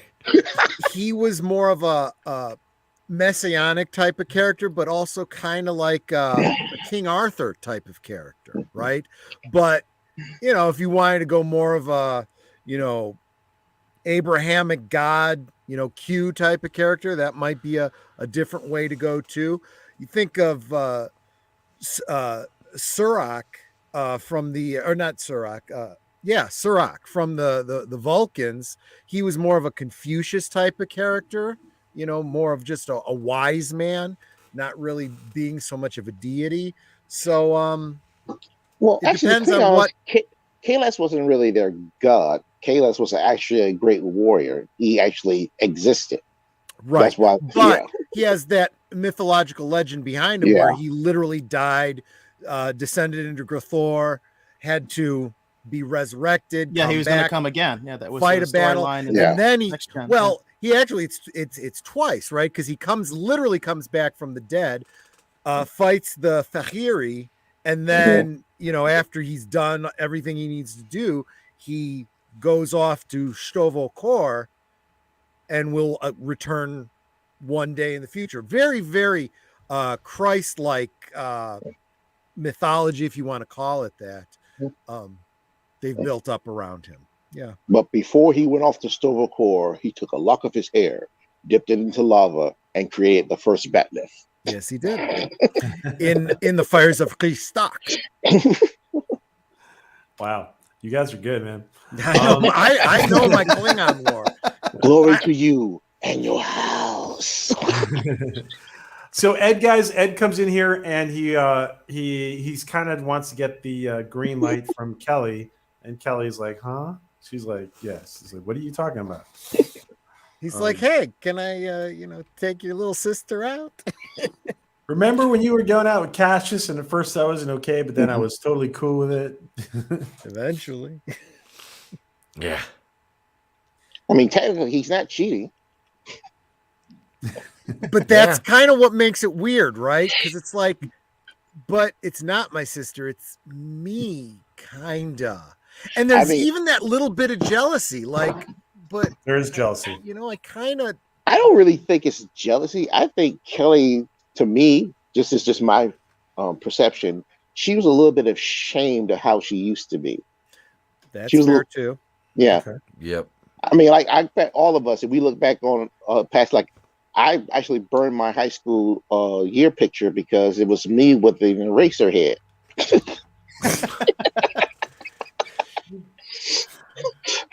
Funny. Little kid and play action. Yeah. You know what's interesting, though? And it wasn't even a good one because I cut it myself. So go ahead, Eric. Oh, no. Is that both characters are kind of ashamed of each other as the story progresses, right? Like they one is looking backwards and saying, I don't really like who I was. The other one is looking forward and saying, I don't look like, quote unquote, who I became. It's kind of interesting that neither one likes the other person. Like, it's interesting. It's like they need a happy medium. They need to meet each other between 7 and 8 years. Yeah. And one thing, go ahead. Following up on exactly what they said, there was one thing, and I guess it wasn't germane to the story they were trying to tell, but I was kind of surprised when they have that conversation, the two ages of Kelly there. She says something about something about her making all the same mistakes over again. And they never addressed it directly, even though I guess it was probably implied. No, I won't make all the same mistakes again because you already made them and I know not to do that. I don't know. Yeah. Really quick, Todd's question. I think, and we see here that Kelly's trying to get him. He definitely needs another drink. He definitely needs another drink. Amuska, I just thought it was on the holodeck, but am I wrong? I don't know. I'm in the simulator. I don't know. What do you guys? I don't know. I thought it was on the simulator. Yes, it is on the simulator because Dr. Finn and Isaac had their dinner there at the simulator. Isaac flipped over the table and it reset it. It was at Musca's. When Alara went on her date with Dan, when she went inside the door, the outside door is the same blue circle door like they have on the simulator. So yes, Musca's is a simulation. And I always felt like Star Trek didn't make enough use of things like that. If you have a limited amount of space, I don't care how big your ship is, it's a limited amount of space. You don't need your lounge to be running all the time. You can shut that off, turn it into a gym, shut that off, turn it into a pool, shut that off, turn it into a movie theater, you know? Yeah, it's an efficient, or as Spock would say, it is a logical use of space. Exactly. Yeah, and Todd is right. It was not Musca's, actually. It was Claire's favorite place in Baltimore. Yeah, that's right, actually. Actually, yeah, I stand corrected. He's right. Todd's right. But I could totally, like what you guys were saying, I could totally envision like Musca's is open for dinner every night on the holodeck, on the simulator, maybe from 7 to 9. Who knows? Or whenever you want to run the program. Right. That's true. Come on in for the earlier bird special from 4 to 5 in the afternoon. But then you have to wonder if the host is a real person or a hologram. Because if it's a real person, it's like I'm off duty, man. Yeah. But yeah, I actually bet there could be very innovative ways to use the holodeck, and there might be somebody who's in charge. Simulator. Thank you. Thank you. I just want to say one thing before it slipped my mind. Have you guys noticed the big difference between Orville and New Track? Not the quality, not the fact that it's good, but Orville has no problem getting international distribution whatsoever. True. New Star Trek has to literally beg someone to carry this shit overseas. Yep. Absolutely right. Mm-hmm. For sure. I actually wasn't aware of that. I didn't know. Yo, I mean, did you know that Netflix picked up the first season of Discovery and paid way too much for it? They actually paid for it. Paid for Discovery. Yeah. And then they wanted out of the contract. They didn't want to carry season 2. CBS Viacom, or actually it was the CBS at the time, had to reduce the price and give them short tracks for free. Yep.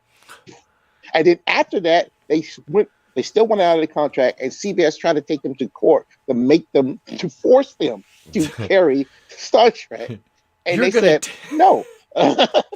Hey, you're going to take Mikey Burnham. No, we're not. Yes, you are. Now you can watch New Trek for free on Apple TV. They just put it in there. It's still too Why expensive. would you want to do that? No, I'm just saying that they're offering it. And you notice that, and I said it, I don't know whether you saw me say it on Twitter. I was talking this with somebody else, but you might have seen the thread. That remember when they brought out Strange New Worlds, and then a week later they put that first episode on YouTube for free. And I said, watch, in another week, they're going to talk about how the viewer numbers, because they're going to factor in the people who watched it on YouTube and bump up the numbers. That's all. And that's exactly what they did. That's a weird thing that New Trek does. In fact, the only reason that I saw the season 2, first episode of season 2 of Discovery is because they put it for free on YouTube. And I remember commenting about that on my channel. I'm like, who does this? This is really weird. Yeah, they do it to boost up their viewer numbers because people are not watching it. I mean, look what happened to Discovery season 1 when CBS put it on their regular network. It came in behind Batwoman. Yeah. They were starving for new content. They were starving for. We covered that on my show too. It was like they were starving for new content at that point because it was like the height of the pandemic. So they needed something new, quote unquote, to put on the show, and it still did terrible. You know, it was it's interesting. I've talked about numbers on my channel too, and I've been saying it for a long time, and now I think we're seeing it in mainstream media. When you saw that big drop in Netflix, that wasn't just because people got upset about this political thing or that political thing. That's because part of it is that they're not serving Russia anymore.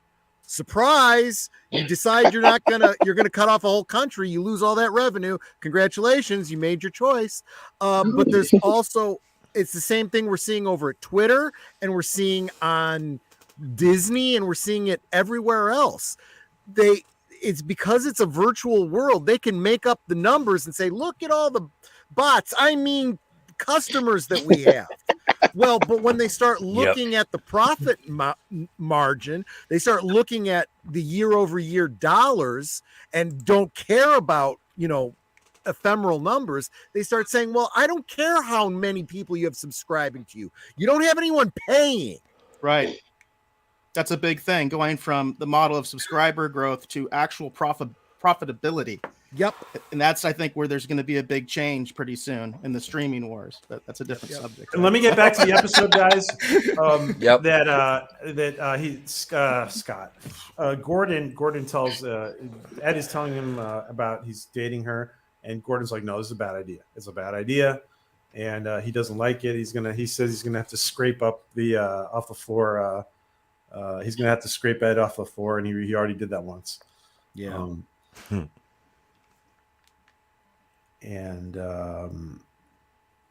by the way, I think we're going to see a lot of interesting stuff from Gordon this year in season 3, and his new relationship with the person sitting next to him, which is the new character Charlie Burke. Any thoughts? I don't think Gordon and Charlie will be romantically interested. I think Gordon will actually be like a big brother to Charlie. Agreed. Yeah. Any thoughts, guys? I'd like to see that, but I'm guessing that there'll at least be an acknowledgement of a thought of that idea passing his mind before he goes, yeah, this isn't going to work. Of attraction. Yeah, exactly. Oh, gosh.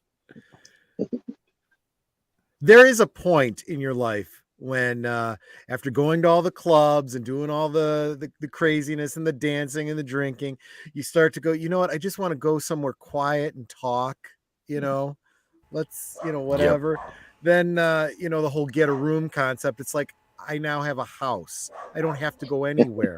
Let's just stay in tonight, sweetie.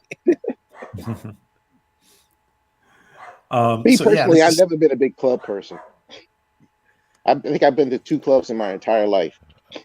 I don't see the appeal. I got to be honest with you. I mean, I was. I went to, because I live in D.C. before. I live in Maryland, but I used to live in D.C. And I went to Planet Hollywood when it first opened with some friends. And the only celebrity I saw there was David Hyde Pierce. That's cool. The guy who plays Fraser brother. He actually was a pretty cool guy. We sat like not too far from him, but he was with this gorgeous woman, and I was like, I could have sworn this guy was gay. You said you were big on nightclubs, ETEP. Did we lose ETEP? I think he passed out from all the wine. Yeah, well, maybe. I'm a social guy. I like to talk, as you guys can probably tell. I'm sorry. I'm sorry. My dog was going nuts. I'm like, am I gonna have to get out the AR-15? No, we're fine. We're fine. I live in a nice neighborhood. I really do. You were saying you were a big clubber? I used to be, yeah. Why am I not surprised? And right. Me, who would have guessed that? But no, I did. In my 20s, there was a particular few ladies I dated that would want to frequent, and one of them may have worked at a club where there was a pole involved. But hey, it was a lifetime ago. I was a much different person back then. Yeah, it gets old. It gets old, like it was fun in my early 20s until I was about 24, 25, and then I'm like, you know what? This is just a waste of money. And I got out of that. And then, like I said, I got into wrestling. And this is Yafet, showing out. Getting down with his bad self. I want to see Yafet sea walk. I'm not going to lie. I want to see Yafet do a sea walk. That would have been the shit. Okay, I guys, miss I you gotta on step away McDonald's. for a moment. Okay. I'll Okay. I'll try to be back. I gotta fix me boys' dinner. The wife Oh, isn't okay. home Dave. tonight. All right, All Dave. right, Thanks. I'll be back. Thanks, Dave. Okay. Bye. Yeah, we see some interesting pictures here of the crew, and yeah, this is one of my favorite pictures of Yaphet. And we also see Bortus and Clyden having fun too. That right there makes the episode right here. This just, yeah, them getting down. This was great. And let's see. I love how Bortus is still in uniform too. I He's know, at the club in uniform. And then we see Kelly, young Kelly tries to surprise Ed with something, one of her favorite pieces of one of her favorite, like, teddies, I guess you call these, right? And he's like, I already saw it. Yeah, that's right. Thank you, Etep. You're welcome. And I guess he says he's already seen it before. He could have just, yeah. You could tell that Ed needs to. That was my thought right there. I'm like, okay, first of all, this woman is a complete smoke show, dude. Like, why are you even saying that? Like, okay, like right here, this is cognitive awareness. Like, let me tell you what you do. You need to sharpen up them skills, Ed, because this woman is, okay, number one, ladies, no offense, 7 years younger. All right, like I said, cars, they get miles on them. You know how it goes, unless it's a classic that's been restored. Anyway, all that aside, notwithstanding, you've got her in this negligee. And she's like, this is my. All you've got to do is just sit back and appreciate what's in front of you, and know you get to go on this ride again for the first time. You know what I mean? Like, shut up, Ed. Shut up. Shut up. I mean, that's the toxic masculinity in me. But, you know, that's fine. My wife didn't marry me because of my long flowing head of hair. That's probably for the best. Absolutely. You know, this is, if I was going to be in any way critical, I would say that they were kind of two minds in this story. On the one hand, he keeps talking about Kelly, right, as a separate person, but they also have that clear, but you're Kelly kind of a thing. And I almost felt like they needed to pick one or the other.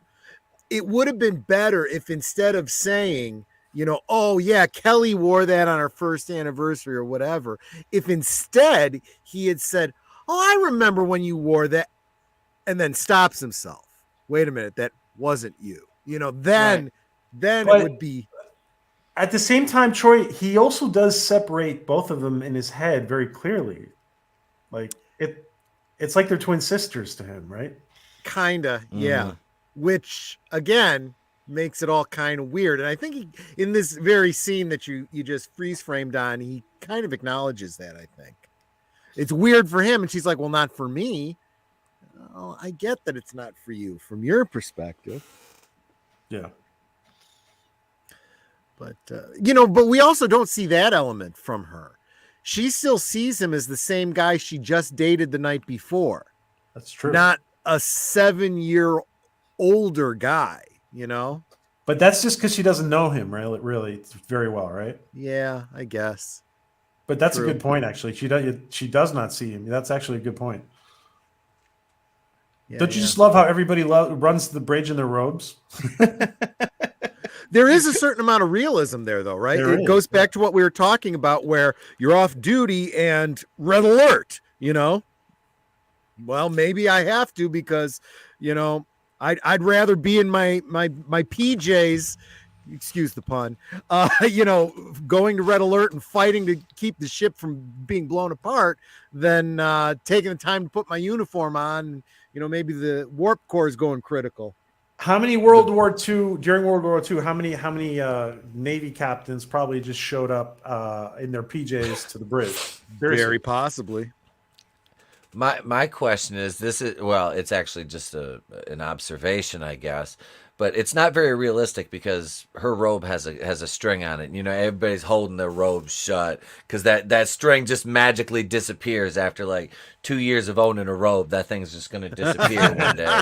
It just They can evaporates into replicate one, thin though. air, and then you know you're walking out the front door to get the mail, the paper, and you go out the front door to get the paper. Jesus, how old am I? And then I went out to get the paper, and it was cold, and I went back in, and I didn't like the weather. I put a sweater on, then it was too hot. It's my grandfather. That's They had to good. walk uphill both ways. Oh yeah. I By tell the you way, about the old country. ETEP, I just wanted to ask for a second. Is it possible to ask Peter Yeah. Griffin what he thinks about the Orville season 3 trailer? Is that possible? Oh, absolutely. I don't have a Peter avatar though. I have a Cleveland avatar, but I'll just turn the. I think the Orville season 3 trailer looks pretty freaking sweet. It's got all the excitement and the explosions and mystery and intrigue. Peter, it's not mystery and intrigue. It's science fiction, you dumbass. Cleveland, how did you even get in here? Do you have a key? I let him in, Peter. Quagmire, get out of my bedroom. You crazy bastard. Peter, will You you guys hear please me? pick me up off the floor? I've been down here for a week. Quagmire and me were rolling Joe's chair off the roof last night, Peter. I'm sorry. Cleveland, do you have tape of that? Because I'm going to need to see that. I'm going to need to see that footage. That's That's great. great. That was awesome. That is great. That ETEP. is brilliant. Good And stuff, on the man. spot. You didn't even prepare for that. On the spot. No, that's most when I did stand up before wrestling shows. When I was ring announcing, they'd always have me warm the crowd up, and I'd be sitting there having a few drinks, just kind of watching the crowd come in early. So I'd sit there and I'd just do impressions and like just observational humor for the crowd, and then somebody would inevitably say something, and I'd be like, okay, I'm gonna have some fun with you for about 5 minutes and round this out right before we start the show.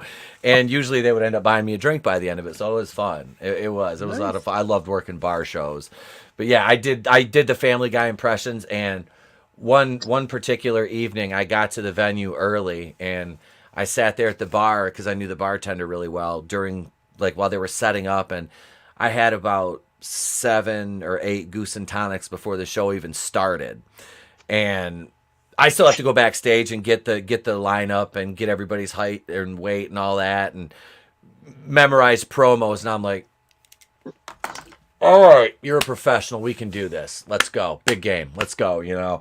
So, yeah, I just kind of got going on a Quagmire hooking up with Peter and Lois story. And it went way farther than it should. Yeah. But I swear to God, I think I made somebody pee themselves that night. I was so descriptive with it, and I'm doing the voices, and I'm in the ring like motioning this thing out while I'm doing it. And mind you, like I said, completely inebriated. I was probably like, That probably well, helped. I think in about 2012, no 2013, because I was working Detroit then. It was about 2013, but yeah, I started doing stand up. One of the promoters asked me, he goes, you've done stand up, right? I said, yeah, it's been a couple of years. He goes, do you mind? I'm like, I don't care. So I just go out and just kind of like I said, I just go out and do impressions and mess with the crowd and do observational humor type shit. You know, I was like, I don't really tell jokes, but yeah, the impressions, I've always been busting it right on the spot. You know what I mean? Nice. Wow. I think we might have to just have all your alternate egos on for one day. and I've added one too. I bought a Palpatine mask, so Wow. there's I did put out a video that barely anybody watched. I mean, it's about Andor, the TV show, so I mean, I don't expect anybody to watch it. Just watch like the first 2 minutes. It's when I do my Palpatine thing in the beginning. Oh, I want to see that. It's kind of like the video I put out about Kathleen Kennedy. Yesterday, Doom Tap made an appearance in my video. Not Doom Cock, Doom Tap. There's a difference. It's a 25% difference. Trust me. 25%. I wouldn't lie to you. Can you show There's us a 25% difference for those people who don't know Doom Tap? Execute order 66. I just use the hang on a second. Let me I gotta mess with my green screen here for a second. Hang on. Hang on. I think I got the picture here. Yeah, Here we it have is. just amazing talent in our community, guys. Greetings, everyone. It is I, the future ruler of the Upper Peninsula of Michigan, with my fluffy kitty, Mr. Beans. Doomtap, yes, I've come bearing good news, although I may have been wrong for the last 1,857 days, 47 hours, 36 minutes, and 26 seconds. But of one thing I am sure, my friends, as sure as the sun will set and rise tomorrow at 8:15 a.m., 5:15 Pacific, 7:15 Central. I don't know what time in Australia and China, but we've got top men working on that right now. Kathleen Kennedy will be fired. I can guarantee it. And if I'm wrong, we'll just say the next day it'll be fine. Well, that's a wonderful homage to our friend Doomcock. There you go. Wow. All right, guys, really quick. Let me just finish. Let's finish this episode. And they hide in the ice. Any thoughts about how the Kaylon come and how they hide in the ice, Eric? Well, what I like is that it kind of keeps you in that mindset that the Kaylon are still a threat. Right. So obviously, one thing that I do enjoy about the Orville is that old style of episodic storytelling, because I think serialized storytelling is almost done too much now. So it's nice to see something that's a little bit more episodic.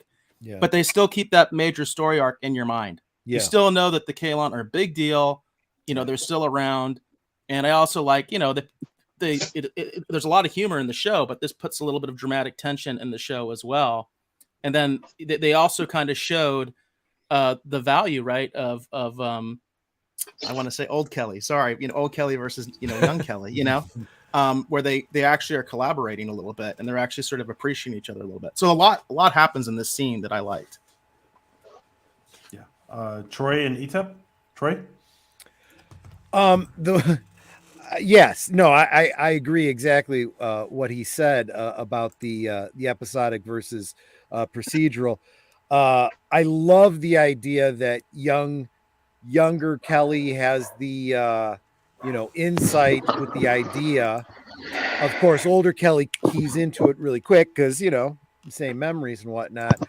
I just thought there was a lot of water in that ship to make that much ice on the outside. It's not like the ship is just filled with water, but whatever. Well, if we have I think I don't know if that's a good question. Do they have replicator technology then? Because they have holodeck simulator technology? Well, they had the food synthesizer or whatever, so yeah, they must do. My question is this though: why do they have those hoses on the outside of the ship all over that all that water can come out and cover the entire ship? Because there would be need in a pressurized system like that, there might be need to release gases or liquids or equalize pressure or whatever. Yeah, it could also be like a fire suppression system, right? If they're crashing into an atmosphere, it's really hot, so it can literally like fire hose itself, kind of thing, as it's falling into or it could be for a emergency re-entry into a planet's atmosphere. That's what I'm outside saying, the hull get hot. Yeah, outside the hull gets hot. You cool it down real quick. I was like, they're using pee. They ran out of water. They're using pee. They were all drinking. I mean, they can't. You got to break the seal at some point. Trust me. I'm getting close myself, but in real life, that's what they do. I'm a professional. In real life, that's what they do. Right? The International Space Station, they recycle their urine to drink. Absolutely. So. Like the this still is suits why in Dune. I'm never going to space. And not only that, but as soon as it covered over the view screen or whatever, my thought was, you know, and because then he's like, okay, we're gonna sit here for the next couple hours, you know, before we, and I'm sitting there going, well, now I'd have to go pee. Yeah. So we see here, guys, that young Kelly they both kind of apologized to each other that maybe they were too hard on each other and they didn't put themselves in the other's shoes. This is right before they get the idea that the best thing is to send her back. So let's see. So they come up with the idea that the best thing to do is to send her back. And of course, we're going to find out that when they send her back, they wipe her mind. But Nate, I'm going to mute you for you. Just could unmute yourself when you want to talk. Okay. Okay.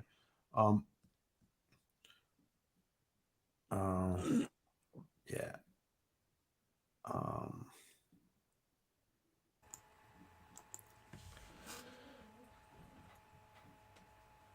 Okay. And of course, the end of this episode is the beginning of the next episode, by the way. Even though the next episode is very different. Yep. Yeah. But they're saying goodbye to each other here. Hello, PD Yankee. Good to see you. Just think, it's a good thing that Ed didn't sleep with young Kelly, because what if he knocked her up and we sat back in time? Oh, right. That would be really interesting. That would be a really interesting twist. Do we? So we actually, it's pretty clear that they did not sleep together then. You guys think? Oh, yeah. Yeah. E-Tep, or you say something? Or Troy? No. Yeah, my mind's always in the gutter. I just been like, I still was smashed. There is one thing I couldn't help myself. Sorry. One thing I was thinking was, although I appreciate, you know, younger Kelly's logic. Well, we know it works because, you know, that's why you don't remember in this, that, and the other. Huge assumptions being made there. You know, it could entirely be no. It's the other theory where it's actually a segmented time stream, right, and we send you back and you just never, you know, wake up. You never rematerialize, and we don't even know it. Yeah. You know? Temporal logic. Yeah. I have my own temporal theories. I believe that if mankind ever got the power of traveling in time, we could only travel to the past. We won't be able to travel to the future. And if you get in your time machine and travel to the past, you cannot return to where you came from because the future hasn't happened yet. You're saying if you change time, right? No, not if you change time. If you could physically travel in time, you can only travel to the past because it exists. The future doesn't exist yet. Well, consider general relativity. If you travel in any direction at approaching the speed of light, you are traveling into the future. And by the time you stop, you will be farther in the future than somebody who wasn't moving at all. It's the whole twins paradox. You go away from Earth at, you know, the speed of light and come back. They're old and decrepit, and you haven't aged at all. By the way, did you guys know? Go ahead, E-Tep. I was just gonna say, well, if we can travel back in time, then at that point, I have a very specific date I'd like to travel back to. Uh-oh. Do you want to say what? Sounds like there's a story. No, that's a very deep cut. Well, if I could travel back in time, I would go back to high school, take French class when I was offered, and then go on an exchange trip to meet my wife when we were both teenagers instead of years later. Oh, that's nice. That's nice. His is way more romantic than mine was. Yours probably involved the twins you never banged. No. No, it was actually, it would have been a mulligan, and not doing the deal with somebody. Oh, okay. I'll be like, I need to take that one back. I need to walk that one back. I think we all have one of those. It's like all the red flags were flying, and I was like, you know what? Let's do it. All right, Guys, I just want to point something out here. To you guys see, this is the engine room, right? Yep. I do want to give me 1 second. I do want to show what appears to be the new engine room in season 3, which is a big difference, CGI wise or special effects wise. It looks very cool. I don't know if you guys remember seeing it or not. Yeah, I remember. Trailer. Hold on, let me pull it up. Where did it go? Okay. Oh,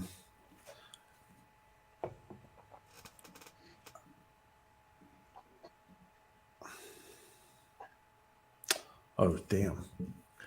I was going to actually say, how can Moffat see what he's doing? And then I realized he doesn't have eyes. I was thinking the same thing, actually. I was literally thinking the same. So Yaffa is the blind engineer. Kinda. What, is that a Strange New Worlds comment? Oh, Strange New Worlds. Fuck that show. I agree. Because here, the blind engineer. Oh, we never seen that before. Like Geordie LaForge. Yeah. Here's Uhura. Uhura's entire backstory is Yoshi from Enterprise. Oh gosh. Yeah. Hello, Bosco. How you doing? Now, what we're looking at right here, gentlemen, is we looking at the disodium core. Cool. All right. Yeah, the engine room looks really cool. It's the same room. You can tell it's the same engine room, but it's a refit. Involved. Yeah. By the way, let me just remind everybody in the chat, Bosco and everybody in Papa Delta, all you guys come in here. Please put in your channels with the wrenches that you guys have, and make sure that people sub to each other. And Papa Delta, you have a wrench. So, all right, guys. Well, to wrap things up, basically, I'm just going to put up the last image. What are your thoughts on this episode, Mr. Etep? In general, I liked it. Like I said, I enjoyed it. It was a good episode. Like I said, the effects were great, having the two Kellys on screen at the same time, and it presented a very interesting paradox to Ed, ethically, morally, and otherwise, that, as we'll see in the next episode, how the decision that he made affected her and how it affects everything moving forward. So it's a very pivotal thing. And yeah, that's one of the images right there. So yeah, I liked it. I haven't, honestly, and I don't say this just as a fan. There has legitimately not been one episode of the show that I've disliked. There really hasn't. There's been maybe an aspect or two there where I've been like, and they're not even like, I don't like that. It's just like, just little nitpicks here and there. Like you said, just nerd stuff. So, but no, I enjoyed the episode. I thought it was good. I thought everything, it serves the greater storyline, and yeah, I enjoyed it.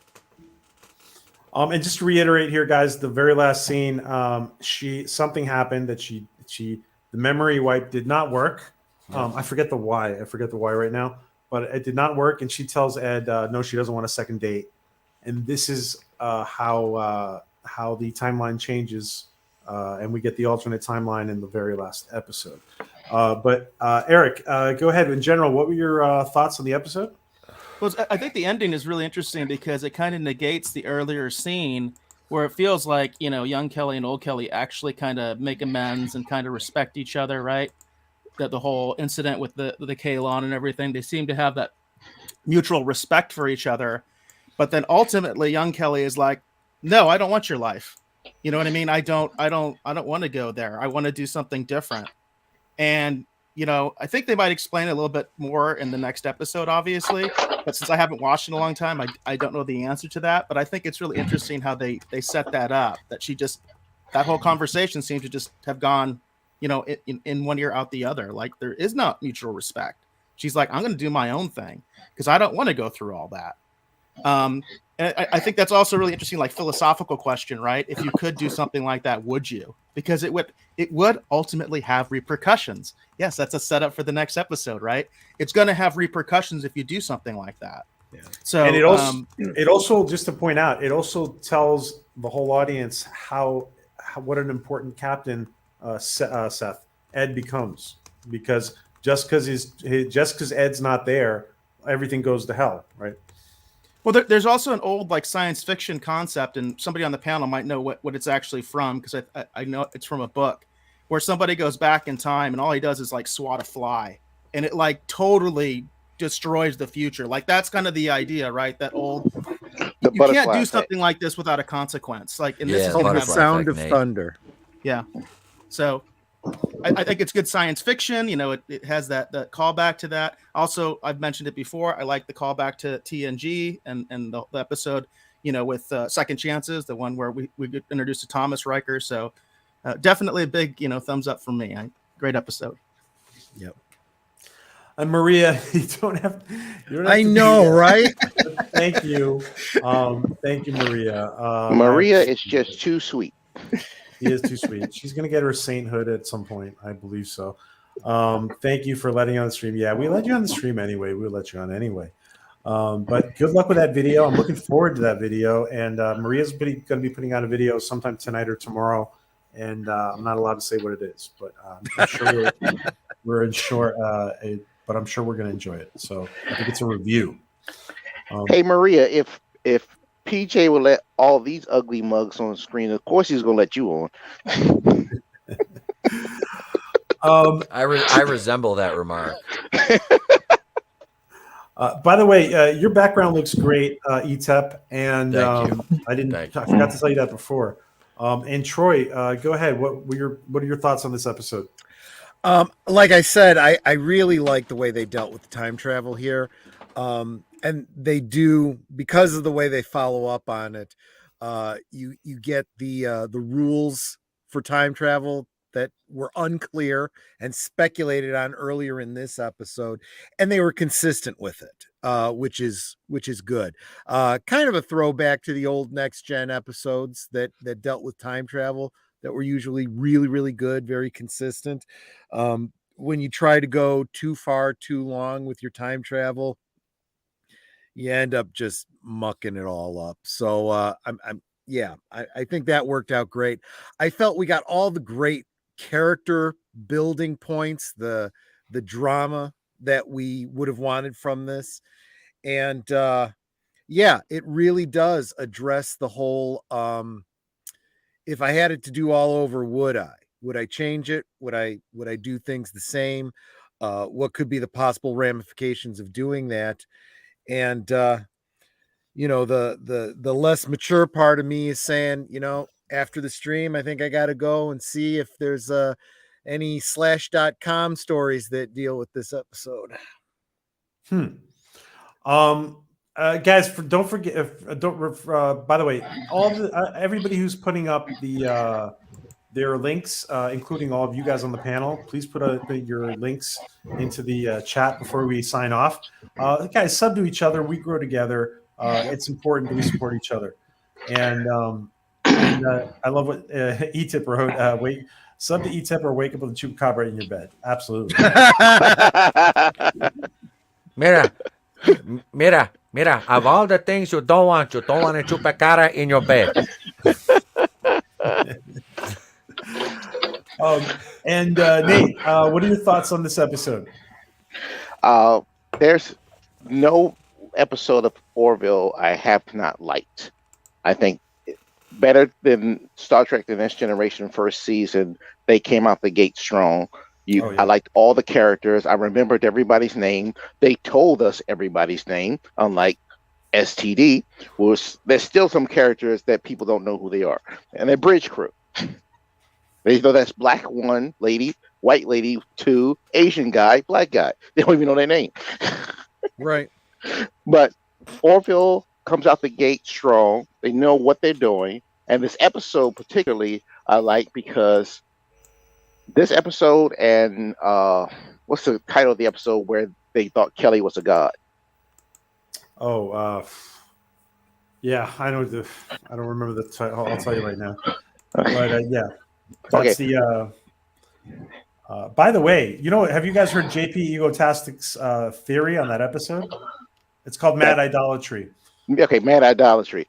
Both these two, this episode and Mad Idolatry really shows Adrian Pilicki's acting skills, because when she was young Kelly and the now Kelly, she behaved differently. And in Mad Idolatry, you could see the pain and anguish on Kelly when she realized this planet was worshiping her as a religion and people was dying in her name. She really came off with that. I mean, that was some serious acting chops. I agreed, absolutely. By the way, have any of you guys heard JP's? Well, I think Nate has. I have. You guys heard his theory about how? Yep. Do you want to tell it, Troy? You want to tell his theory? I could, sure. Because of the there was and it relates into the history of the Kalon, where the Kalons came from and everything. And the theory goes that maybe this race that evolved, very, very quickly from the point of view of the crew of the Orville.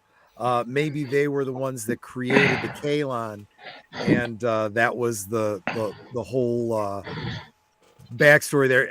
I can't really remember all the details. It's definitely worth going over there and checking out his channel for the details. The only thing that makes me wonder is what the whole chicken and the egg thing there. Which came first? Yeah.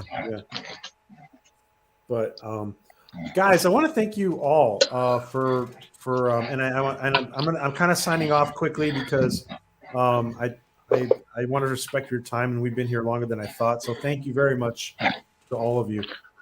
Thanks for having me. Yeah. Thank you. I appreciate you having me on. Thanks, BJ. Really appreciate it. Meeting you guys are like the only adult friends I have.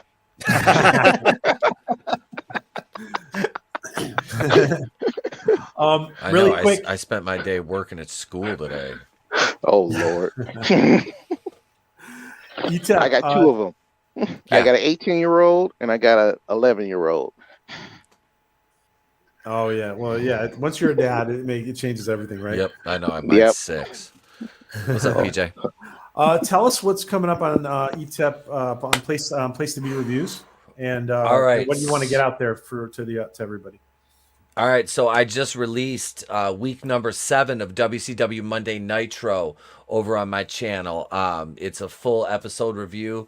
Video clocked in at 24 minutes. I did a video on Kathleen Kennedy yesterday. That's out. We got the last episode of Going Rogue on my channel.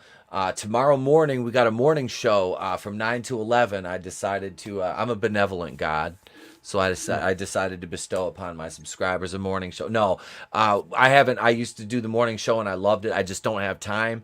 And the wife and kid are out of town, so I'm going to take 2 hours out of my recording schedule tomorrow, do a live stream. Not a members live stream, just for just a regular public live stream. We'll do mornings with the place to be tomorrow. Cool. I'll have I'm going to be recording about 7 or 8 videos tomorrow after that, and then probably recording another 7 or 8 Saturday, and then Sunday we'll be editing all day. And we'll do Saturday Night Live at the place to be this Saturday, 10 p.m. Eastern. Myself, Darius Munchausen, probably Vinny Art, Vinny Tartamella, Independent Comics Fulfillment King, 6 campaigns in the last couple of years. My boy, one of the Horsemen, on Monday night over on our channel, Going in Raw. We have live streams every Monday, 8:35 Eastern. That's Going in Raw. And then Going Rogue Wednesday nights on our channel, 9 p.m. Eastern. Member streams before 1 hour before, for about 45 minutes each. And you can join the channel for $2.99 a month. I ship you. Hey, where the hell are they at? Oh, they're right here next to the desk. I ship you a kazoo with the channel logo, and also one of these lovely pro wrestling trading cards that are actually me for my time in professional wrestling. Oh, wow. Wow. Autograph. Can you put it closer to the camera? Very cool. Yeah, absolutely. Yeah, that's me, my alter ego, Pete Daddy Dollar, with my twin title belts right there. Nice. But yeah, I ship you one of those. Like I said, they got the channel, a kazoo with the channel logo, because my channel members are called kazooians, because we do the Marvel Mondays where we take the piss out of Marvel, and the theme is the Marvel page flip with a burning dumpster fire, and the Marvel team played on a kazoo. So we just adopted the name for my my followers of eTapology. They're kazooians. So for $2.99 a month, you get 8 streams a month, members only content, and like I said, early access to videos, stuff like this. So yeah, come on over, subscribe. You don't have to join, just subscribe. It's free. Enjoy the content. I'm closing in. I'm 8 videos away from 1,000 videos on the channel too. So yeah, I've done this over 3 years. It's not just me, it's we. I've got a bunch of people that work with me there. So yeah, a rotating panel of guests on Wednesday nights. So thank you, PJ, for having me on, and it's been wonderful meeting everyone on this panel. I recognize Nate. I've seen Nate in my chat and other chats around YouTube, so it's good to finally stream with you, brother. But yeah, Troy and Eric, nice meeting you guys as well. Absolutely. PJ, thank you as always, brother. Great to have you, and it was great to finally to kick things off again. We're gonna get this is gonna find its rhythm. It was the first day back, and Base God. Tell us about what's coming up on Retro Rogues or Base God 14. So, as I mentioned earlier in the broadcast, we've been kind of on hiatus just because my co-host Dave Beatty has been so busy. And just to plug him again, he is doing an appearance. He is going to be an official guest at the Phoenix Fan Fusion, formerly known as Phoenix Comic-Con. That's the weekend of May 27th. Please check out his website. It's www.davebeatty.com. That's just 1 T.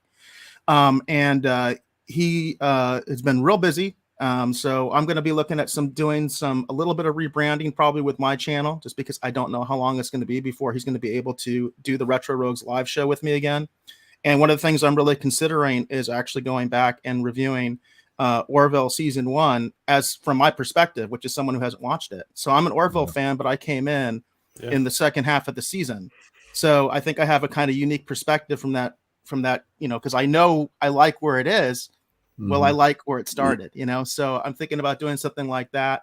But again, you can check me out at BaseGod14. That's at BASSGOD14. I'm most active on Twitter. Same thing. You can DM me if you have suggestions for something like to see on my show. And then also that is the YouTube, and we've got tons of content on there. As I mentioned, we reviewed entire season 1 of Picard. We've done a lot of Star Trek stuff. We've done some Orville stuff, and we've done Orville stuff with PJ. PJ's got some episodes where he's on the show and we're talking about the Orville. So go check that out. And you have a fanzine as well that you guys put out every once in a while, right? That was on. That's also on www.davebeatty.com. That's a free e-zine. PJ was our featured person. He's on the cover of it and everything. I wasn't trying to plug myself, by the way.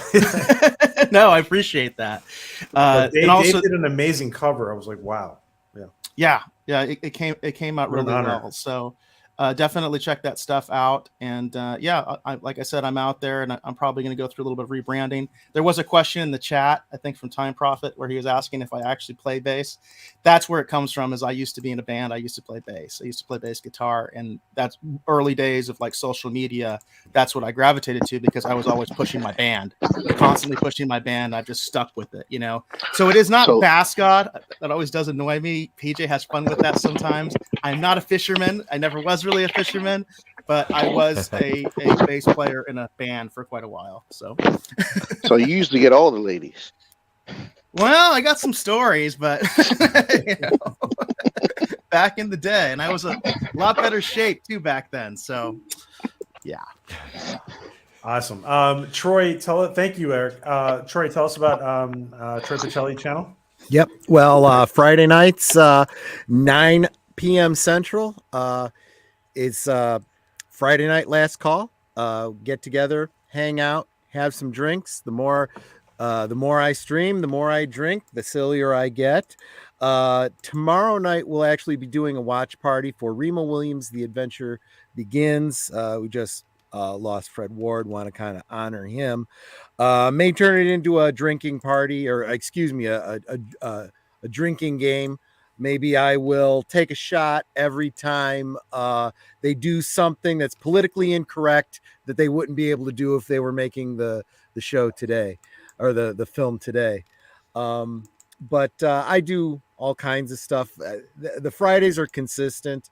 I appear on other channels like Aged Boomers, Geeky Geezers on Sunday, giving you your week's worth of geeky news just to get you caught up. I've got a bunch of content on my channel, some toy videos, some toy reviews, some just wild ramblings, a couple of video memes, maybe worth checking out. I'd super appreciate it. I'm about 20 away now from 450, so I appreciate you guys helping me get as far as I have so far.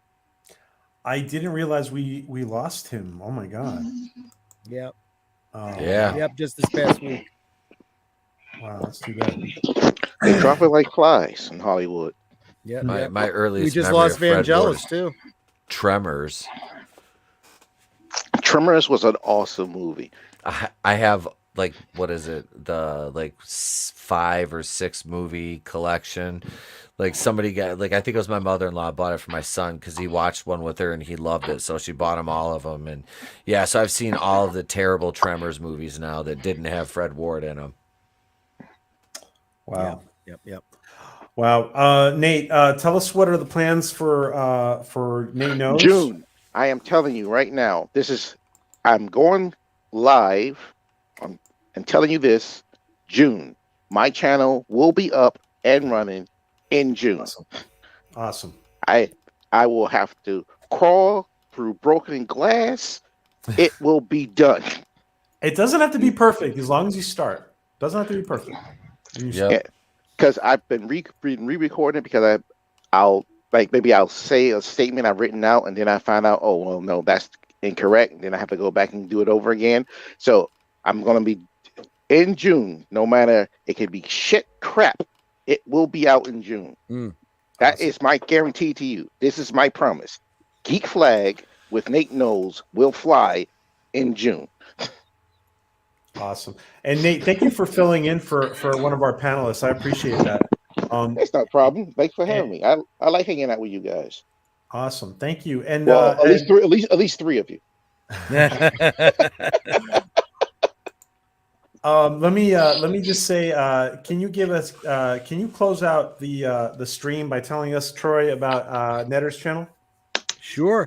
So Netter of Netter's Network, she is my faithful blue wrench on my channel, and as I refer to as the resident bouncer, so be nice to her. She has a channel that she every other Saturday, as I had said before, she does retro cinema, and we do watch parties of all of the DVDs that we have. She's kind of going alphabetically, but she also puts out content that are just short little instructional videos, how-to videos. That's interesting. Little things really that you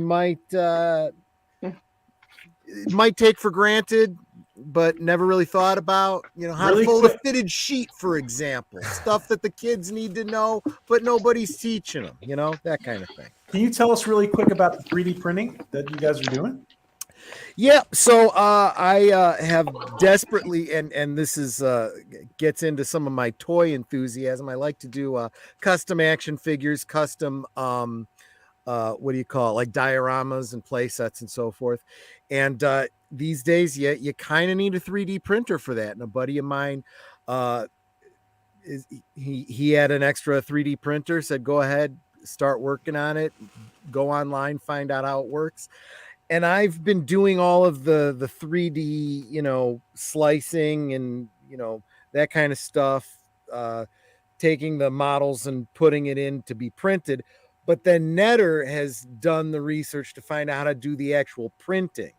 I wouldn't know how to do that myself. So she's started doing some videos about the very basics about the Prusa printer that we have and how to, you know, how to print it. I've seen some of the mistakes. I've seen some of the successes, and she's pretty amazing. So yeah, she's starting to do some of those videos. Yep. Awesome. Again, I want to thank you guys, and I want to thank everybody in the chat. Thank you, Time Profit, Netter, Maria. Thank you for being on the panel. Everybody who has been here in the chat. Just running through it again really quick. Bird of Prey has been here the whole time. Yeah. Bosco, good to see you. And everybody who has been in here, guys.